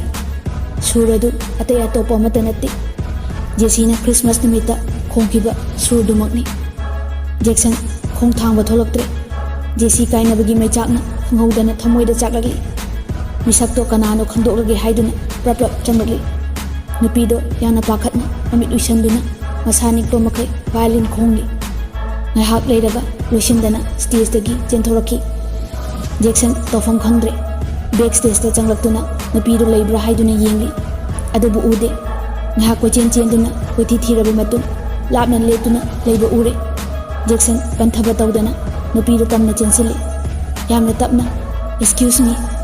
nupido phat onthoroktuna yengi Jackson bu urubadagi nupido kainoma tawki masa pomba humanga napi kangki khongthang amani maning hantaraga tungong thotuna chenki Jackson mangga chap mane phokliba thodok se karino khanglamte panthaba tawdana Jackson su tanaki nupido kanna chenki Jackson ngai khuo karigino chelido haina lawki Christmas numiki thodotuka chap manaraki Jackson gyan tasilaktre khanghaudana nupido chensinduna nupa amada kanna konsinki nupaduna kari tawge toima haiduna phatlei thorakpada Neeraj oiramki Jackson pakhatki Neerajna Mr. Jackson kadondagino yam thajadana haibaloi phatringaida nupiduna khudang paiduna chingki itaima kaino ngai khuo Jackson ꯃꯇꯧꯗꯣ ꯉꯛꯅ ꯌꯦꯡꯗꯨꯅ ꯂꯩꯍꯧꯏ꯫ ꯄꯟꯊꯕ ꯇꯧꯗꯅ Jackson ꯒꯥꯔꯤ ꯊꯧꯗꯨꯅ ꯌꯨꯝꯗ ꯍꯜꯂꯛꯈꯤ꯫ ꯑꯉꯛꯄ ꯀꯌꯥꯅ ꯃꯁꯥ ꯄꯨꯝꯕꯗ ꯊꯟꯈꯤ꯫ ꯉꯥꯏꯍꯥꯛ ꯄꯣꯊꯥꯔꯒ ꯅꯍꯥꯟ ꯌꯦꯛꯈꯤꯕ ꯁ꯭ꯀꯦꯠꯁꯇꯨ ꯄꯥꯏꯗꯨꯅ ꯌꯦꯡꯂꯨꯏ꯫ Jackson two ꯆꯨꯡꯈꯤ꯫ ꯃꯥꯅ ꯎꯈꯤꯒꯨꯝ ꯇꯧꯔꯦ ꯍꯥꯏꯅ ꯈꯟꯕꯗꯨ ꯈꯪꯅꯤꯡ ꯅꯤꯡꯁꯤꯡꯂꯛꯈꯤ꯫ ꯄꯟꯊꯕ ꯇꯧꯗꯅ ꯋꯥꯂꯦꯠꯇꯒꯤ ꯀꯥꯔꯗ ꯑꯃ ꯂꯧꯊꯣꯛꯇꯨꯅ ꯐꯣꯟ ꯇꯧꯏ꯫ ꯅꯤꯔꯖꯅ ꯍꯦꯂꯣ꯫ ꯖꯦꯛꯁꯟꯅ ꯍꯦꯂꯣ ꯁꯥꯔ ꯅꯤꯔꯖ, ꯌꯥꯝ ꯊꯨꯅ ꯑꯩꯒꯤ ꯌꯨꯝꯗ ꯑꯃꯨꯛꯇ ꯂꯥꯛꯄꯤꯗꯕ ꯌꯥꯗ꯭ꯔꯦ ꯍꯥꯏꯔꯝꯃꯒ ꯐꯣꯟ ꯊꯝꯈꯤ꯫ ꯑꯌꯦꯛꯄ ꯂꯥꯏ ꯑꯗꯨꯗ ꯃꯨꯟꯅ ꯌꯦꯡꯉꯤ꯫ ꯃꯃꯤꯠ ꯑꯅꯤꯗꯣ ꯅꯤꯔꯖꯀ ꯆꯞ ꯃꯥꯟꯅꯩ꯫ ꯈꯦꯠꯅꯔꯤꯕ ꯍꯥꯏꯕꯕꯨ ꯑꯌꯦꯛꯄ ꯂꯥꯏ ꯑꯗꯨꯗꯤ ꯃꯀꯣꯏ ꯌꯥꯝꯅ ꯆꯣꯡꯉꯝꯈꯤ꯫ ꯂꯥꯡꯇꯛꯅꯕ ꯀꯌꯥ ꯑꯃꯒ ꯂꯣꯏꯅꯅ ꯖꯦꯛꯁꯟ ꯅꯤꯔꯖ ꯂꯥꯛꯄ ꯉꯥꯏꯔꯤ꯫ ꯄꯨꯛꯅꯤꯡꯗ ꯃꯣꯜ ꯃꯣꯜ ꯈꯜꯂꯛꯏ꯫ ꯉꯥꯏꯍꯥꯛ ꯈꯟꯖꯥꯟꯅꯔꯤꯉꯩꯗ ꯃꯄꯥꯟꯂꯣꯝꯗ ꯍꯣꯔꯟ ꯈꯣꯡꯕꯒꯤ ꯃꯈꯣꯜ ꯑꯃ ꯇꯥꯔꯛꯈꯤ꯫ ꯖꯦꯛꯁꯟ ꯄꯟꯊꯕ ꯇꯧꯗꯨꯅ ꯆꯦꯟꯊꯣꯛꯇꯨꯅ ꯌꯦꯡꯉꯤ꯫ ꯀꯨꯝꯊꯗꯨꯅ ꯒꯦꯠ ꯍꯥꯡꯉꯤ꯫ ꯅꯤꯔꯖ ꯒꯥꯔꯤ ꯊꯧꯖꯤꯜꯂꯛꯇꯨꯅ ꯃꯅꯨꯡꯗ ꯈꯥꯝꯃꯤ꯫ ꯖꯦꯛꯁꯟꯒ ꯄꯨꯟꯅ ꯃꯥꯒꯤ ꯀꯥꯗ ꯆꯪꯃꯤꯟꯅꯔꯛꯂꯤ꯫ ꯖꯦꯛꯁꯟꯅ ꯁꯥꯔ, ꯁꯣꯐꯥ ꯁꯣꯝꯗ ꯐꯝꯕꯤꯌꯨ꯫ ꯅꯤꯔꯖꯅ ꯍꯣꯏ ꯍꯥꯏꯗꯨꯅ ꯐꯝꯃꯤ꯫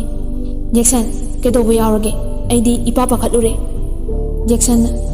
ꯁꯥꯔ, ꯑꯩꯒꯤꯁꯨ ꯅꯤꯡꯉꯝꯗ꯭ꯔꯕ ꯋꯥꯔꯤ ꯑꯃꯈꯛ ꯂꯩ ꯍꯥꯏꯗꯨꯅ ꯁꯣꯐꯥꯗ ꯐꯝꯊꯔꯗꯨꯅ ꯃꯃꯥꯏꯗꯨ ꯂꯩꯃꯥꯏꯗ ꯅꯣꯟꯊꯔꯒ ꯇꯞꯅ ꯍꯥꯏꯔꯛꯈꯤ꯫ ꯅꯤꯔꯖꯅ ꯍꯦꯔꯥ, ꯅꯨꯄꯥꯅꯕꯨ ꯑꯗꯨꯛ ꯊꯃꯣꯏ ꯄꯤꯛꯁꯟꯕ ꯍꯧꯅꯗꯦ꯫ ꯅꯪꯒꯤ ꯋꯥꯔꯤꯗꯣ ꯑꯩꯕꯨ ꯈꯔ ꯈꯪꯍꯜꯂꯨꯗꯅ꯫ ꯖꯦꯛꯁꯟ ꯅꯨꯡꯁꯥ ꯁꯣꯔ ꯇꯞꯅ ꯍꯣꯜꯂꯤ꯫ ꯑꯗꯨꯒ ꯋꯥꯔꯤ ꯄꯨꯝꯕ ꯑꯃꯠꯇ ꯆꯤꯊꯗꯅ ꯃꯊꯪ ꯃꯊꯪ ꯂꯤꯔꯛꯂꯤ꯫ ꯅꯤꯔꯖ ꯃꯔꯛ ꯊꯠꯅ ꯑꯣ, ꯌꯥꯝꯅ ꯅꯨꯡꯉꯥꯏꯇꯦ꯫ ꯑꯍꯤꯡꯗꯨꯃ ꯑꯗꯨꯝ ꯊꯤꯕ ꯈꯪꯈꯤꯗ꯭ꯔꯕ꯭ꯔꯥ?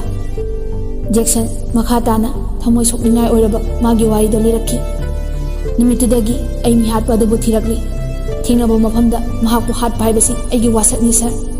ꯑꯗꯨꯕꯨ ꯑꯩꯒꯤ ꯂꯥꯏꯕꯛꯇ ꯃꯗꯨ ꯇꯝꯂꯝꯗ꯭ꯔꯕ꯭ꯔꯥ ꯍꯥꯏꯕꯗꯨꯗꯤ ꯑꯩꯍꯥꯛ ꯈꯪꯗ꯭ꯔꯦ꯫ ꯅꯤꯔꯖ ꯍꯨꯃꯥꯡ ꯑꯅꯞꯄꯤ ꯀꯥꯡꯉꯛꯈꯤ꯫ ꯋꯥꯔꯤꯗꯨ ꯇꯥꯔꯨꯕꯗ ꯃꯥꯅ ꯆꯤꯡꯅꯔꯝꯕꯁꯤꯡꯗꯣ ꯍꯦꯟꯅ ꯃꯌꯦꯛ ꯁꯦꯡꯂꯛꯂꯤ꯫ ꯑꯁꯨꯝ ꯈꯟꯅ ꯈꯟꯅ ꯎꯪꯉꯤꯉꯩꯗ ꯖꯦꯛꯁꯟꯅ ꯁꯥꯔ, ꯑꯩꯍꯥꯛꯅ ꯀꯧꯖꯔꯤꯕꯁꯦ ꯑꯇꯩꯒꯤ ꯅꯠꯇꯦ, ꯉꯁꯥꯏ ꯑꯩꯅ ꯄꯟꯖꯈꯤꯕ ꯑꯍꯜ ꯑꯃꯒꯤ ꯑꯍꯦꯛꯄ ꯁꯛꯇꯝ ꯑꯗꯣ ꯍꯥꯏꯔꯗꯨꯅ ꯁꯛꯇꯝ ꯑꯗꯨ ꯌꯦꯡꯍꯜꯂꯤ꯫ ꯁꯥꯔ ꯃꯨꯟꯅ ꯌꯦꯡꯕꯤꯌꯨ꯫ ꯐꯣꯇꯣ ꯑꯁꯦ ꯁꯥꯔꯒ ꯌꯥꯝꯅ ꯃꯥꯟꯅꯩ꯫ ꯑꯗꯨꯒꯤ ꯈꯪꯅꯤꯡꯖꯪꯖꯅꯤꯡꯗꯨꯅ ꯁꯥꯔꯕꯨ ꯀꯧꯖꯕꯅꯤ꯫ ꯐꯣꯇꯣꯗꯨ ꯎꯔꯨꯕꯗꯒꯤ ꯅꯤꯔꯖ ꯇꯧꯐꯝ ꯈꯪꯂꯛꯇ꯭ꯔꯦ꯫ ꯃꯌꯥꯝꯕꯅꯤ ꯍꯥꯏꯕꯁꯨ ꯆꯞ ꯆꯥꯅ ꯈꯪꯂꯦ꯫ ꯃꯊꯟꯇ ꯋꯥꯍꯪ ꯀꯌꯥ ꯑꯃ ꯍꯪꯖꯔꯤ꯫ ꯀꯔꯤꯒꯤꯅꯣ ꯇꯥꯃꯣꯆꯧꯅ ꯁꯛꯂꯣꯟ ꯑꯁꯤ ꯂꯧꯔꯛꯂꯤꯕ? ꯑꯗꯨꯒ ꯃꯤꯍꯥꯠꯄꯁꯤꯅ ꯀꯅꯥ ꯑꯣꯏꯔꯤꯕ? ꯖꯦꯛꯁꯟꯅ ꯁꯥꯔ, ꯀꯩꯗꯧꯔꯒꯦ? ꯐꯣꯇꯣ ꯑꯁꯦ ꯃꯁꯛ ꯈꯪꯕꯤꯕ꯭ꯔꯥ? ꯁꯥꯔ ꯍꯥꯏꯕꯤꯌꯣ꯫ ꯁꯥꯔ, ꯑꯩꯒꯤ ꯆꯤꯡꯅꯕꯁꯦ ꯑꯃꯨꯛꯇ ꯀꯣꯛꯍꯟꯕꯤꯌꯣ꯫ ꯅꯤꯔꯖ ꯐꯝꯃꯝꯕꯗꯒꯤ ꯇꯞꯅ ꯍꯧꯒꯠꯈꯤ꯫ ꯖꯦꯛꯁꯟ, ꯅꯪꯅ ꯈꯪꯅꯤꯡꯂꯤꯕ ꯑꯗꯨꯝꯅ ꯑꯩꯁꯨ ꯈꯪꯅꯤꯡꯕ ꯀꯌꯥ ꯑꯃ ꯐꯥꯎꯔꯤ꯫ ꯅꯪꯒꯤ ꯋꯥꯍꯪꯗꯨꯒꯤ ꯄꯥꯎꯈꯨꯝ ꯑꯩ ꯅꯨꯃꯤꯠ 2ꯒꯤ ꯃꯅꯨꯡꯗ ꯄꯤꯅꯕ ꯍꯣꯠꯅꯒꯦ ꯍꯥꯏꯔꯝꯂꯒ ꯄ꯭ꯔꯞ ꯄ꯭ꯔꯞ ꯊꯣꯛꯂꯛꯈꯤ꯫ ꯖꯦꯛꯁꯟ ꯆꯃꯝꯅꯕ ꯀꯌꯥ ꯑꯃꯒ ꯂꯣꯏꯅꯅ ꯂꯦꯞꯇꯨꯅ ꯂꯩꯍꯧꯏ꯫ ꯅꯤꯔꯖ ꯄꯟꯊꯕ ꯇꯧꯗꯨꯅ ꯃꯌꯨꯝ ꯇꯝꯅ ꯂꯥꯛꯂꯤ꯫ ꯃꯌꯨꯝ ꯌꯧꯔꯗꯨꯅ ꯄ꯭ꯔꯞ ꯄ꯭ꯔꯞ ꯆꯪꯂꯛꯏ꯫ ꯇꯥꯃꯣꯆꯧ, ꯇꯥꯃꯣꯆꯧ ꯍꯥꯏꯅ ꯀꯣꯏꯔꯥꯎ ꯂꯥꯎꯔꯤ꯫ ꯔꯥꯖ ꯊꯣꯛꯂꯛꯇꯨꯅ ꯅꯤꯔꯖ, ꯀꯩꯗꯧꯕ ꯌꯥꯎꯔꯦ? ꯅꯤꯔꯖꯅ ꯇꯥꯃꯣꯆꯧ, ꯏꯇꯩꯃꯗ ꯄꯥꯜꯂꯤꯕ ꯊꯃꯣꯏꯁꯦ ꯃꯄꯨ ꯀꯅꯥꯒꯤꯅꯣ? ꯔꯥꯖ ꯆꯤꯡꯅꯕ ꯐꯥꯎꯔꯛꯂꯤ꯫ ꯇꯞꯅ ꯀꯩꯅꯣ ꯅꯪꯅ ꯍꯪꯂꯤꯕ ꯋꯥꯍꯪ ꯑꯗꯨꯕꯣ? ꯃꯗꯨ ꯑꯩ ꯈꯪꯗꯦ, ꯗꯣꯛꯇꯔꯅ ꯁꯤꯟꯈꯤꯕꯅꯤ꯫ ꯅꯤꯔꯖ ꯁꯥꯎꯔꯗꯨꯅ ꯇꯥꯃꯣꯆꯧ, ꯅꯪ ꯇꯁꯦꯡꯅ ꯈꯪꯗꯕ꯭ꯔꯥ? ꯅꯤꯔꯖ ꯑꯀꯟꯕ ꯈꯣꯟꯖꯦꯜꯗ ꯂꯥꯎꯔꯛꯈꯤ꯫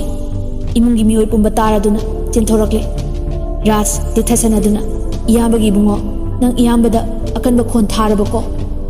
ꯅꯤꯔꯖꯅ ꯇꯥꯃꯣꯆꯧ, ꯈꯪꯁꯤꯟꯅꯗꯕ ꯇꯧꯒꯅꯨ꯫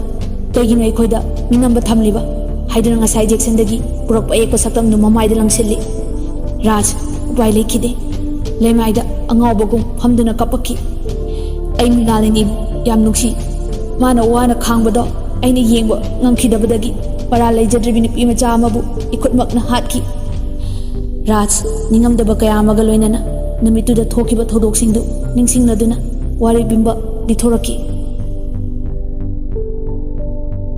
ꯊꯦꯡꯂꯕ ꯑꯍꯤꯡ ꯑꯗꯨꯗ ꯖꯦꯁꯤ ꯄꯟꯊꯕ ꯇꯧꯗꯅ ꯄ꯭ꯔꯕꯞ ꯍꯤꯗꯥꯛ ꯂꯩꯔꯨꯅꯕ ꯍꯥꯏꯗꯨꯅ ꯃꯈꯥꯗ ꯀꯨꯝꯊꯔꯛꯏ꯫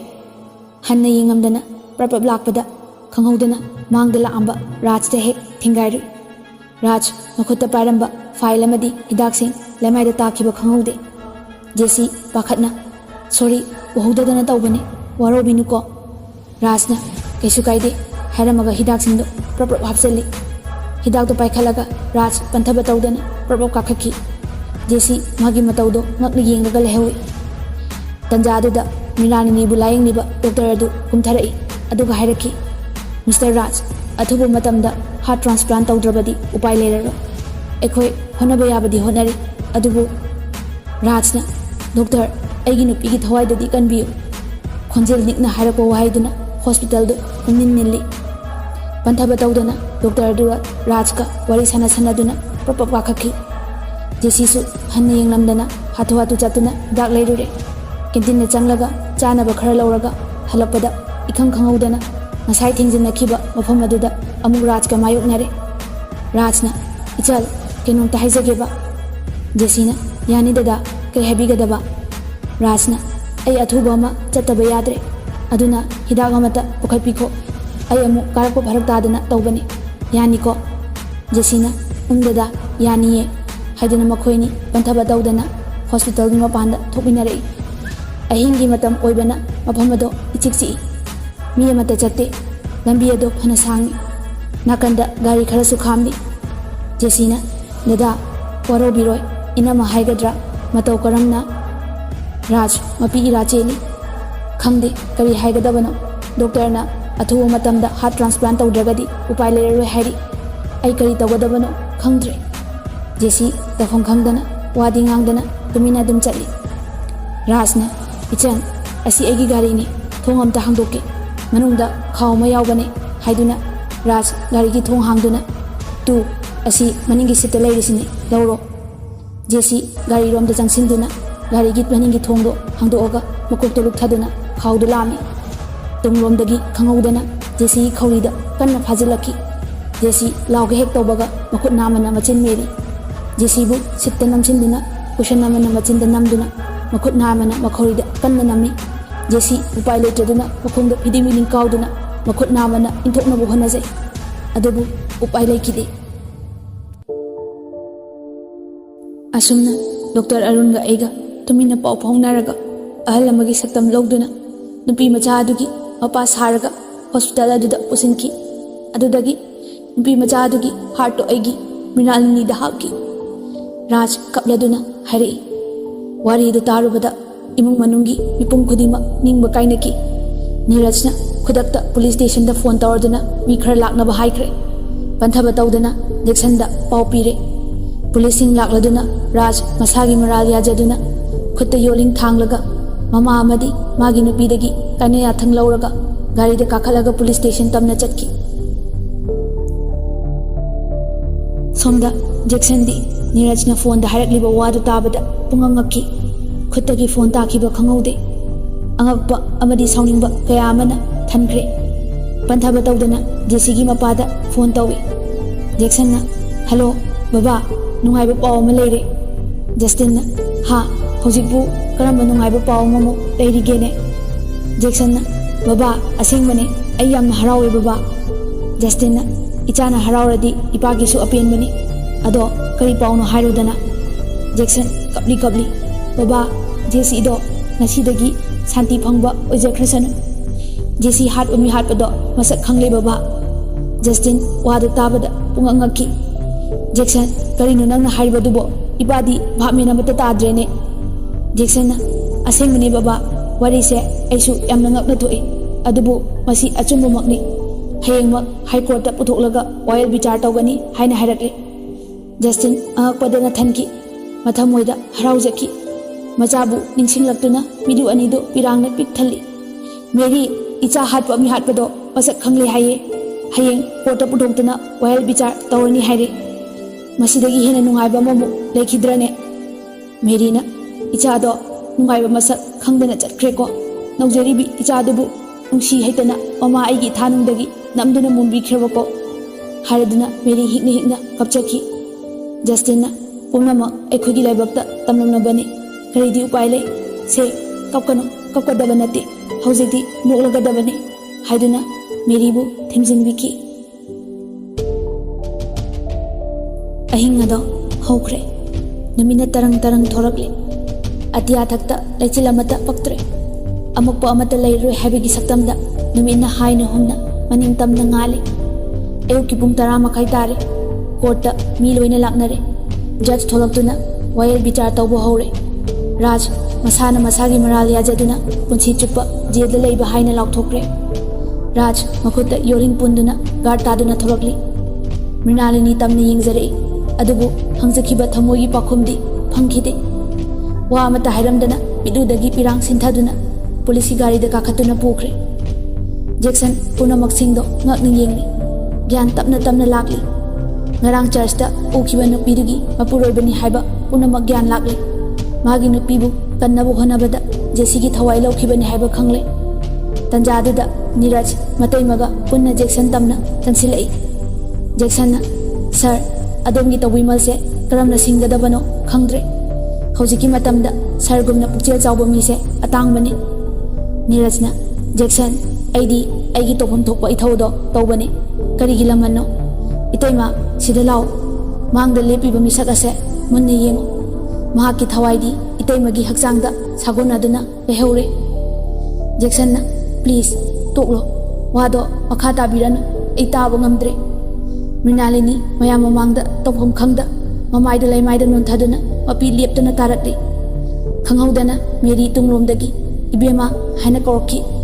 वाहैदो ताबदा मृणालिनी की थमोइदा कैनोमा फावबगुमना तौखी पी लेपतना सिंथरकली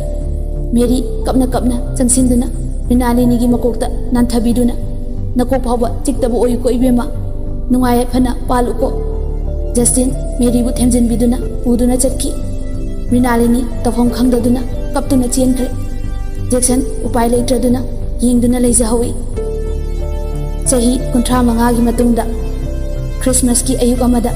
मखुत्ता रोज सबुन अमा पाइदुना मियाई चलबा नुपा अमा मोंफम अमदा लेइदो थमदुना तिंगथारी क्रॉस अदुगी मखादा जेसिका हाइना मुसी मुसीबा मयेकना थारी जैक्सन मोंफम अदुदगी तपना हौगतुना सिंथरीबा पीदु तेथोकना खोंथांग तपना थांगदुना हनकी मतंग असिदा वारी लोइसिनजरे वारी ताबिरिबा लिसनर्स खुदिंगमकपु मणिपुरी स्टोरी कलेक्शन की माइकैदगी हाइनिंगाई लेतना थागतपु फोंदोकचरी मयामगी फीडबैक्स अमदी सजेशंस कमेंट सेक्शन दा सोइदना थंबिरमु एखोय चैनल असिबु इंप्रूव तौनबा होनाजगे हयेंग ब्रेक मचा अमा लौजर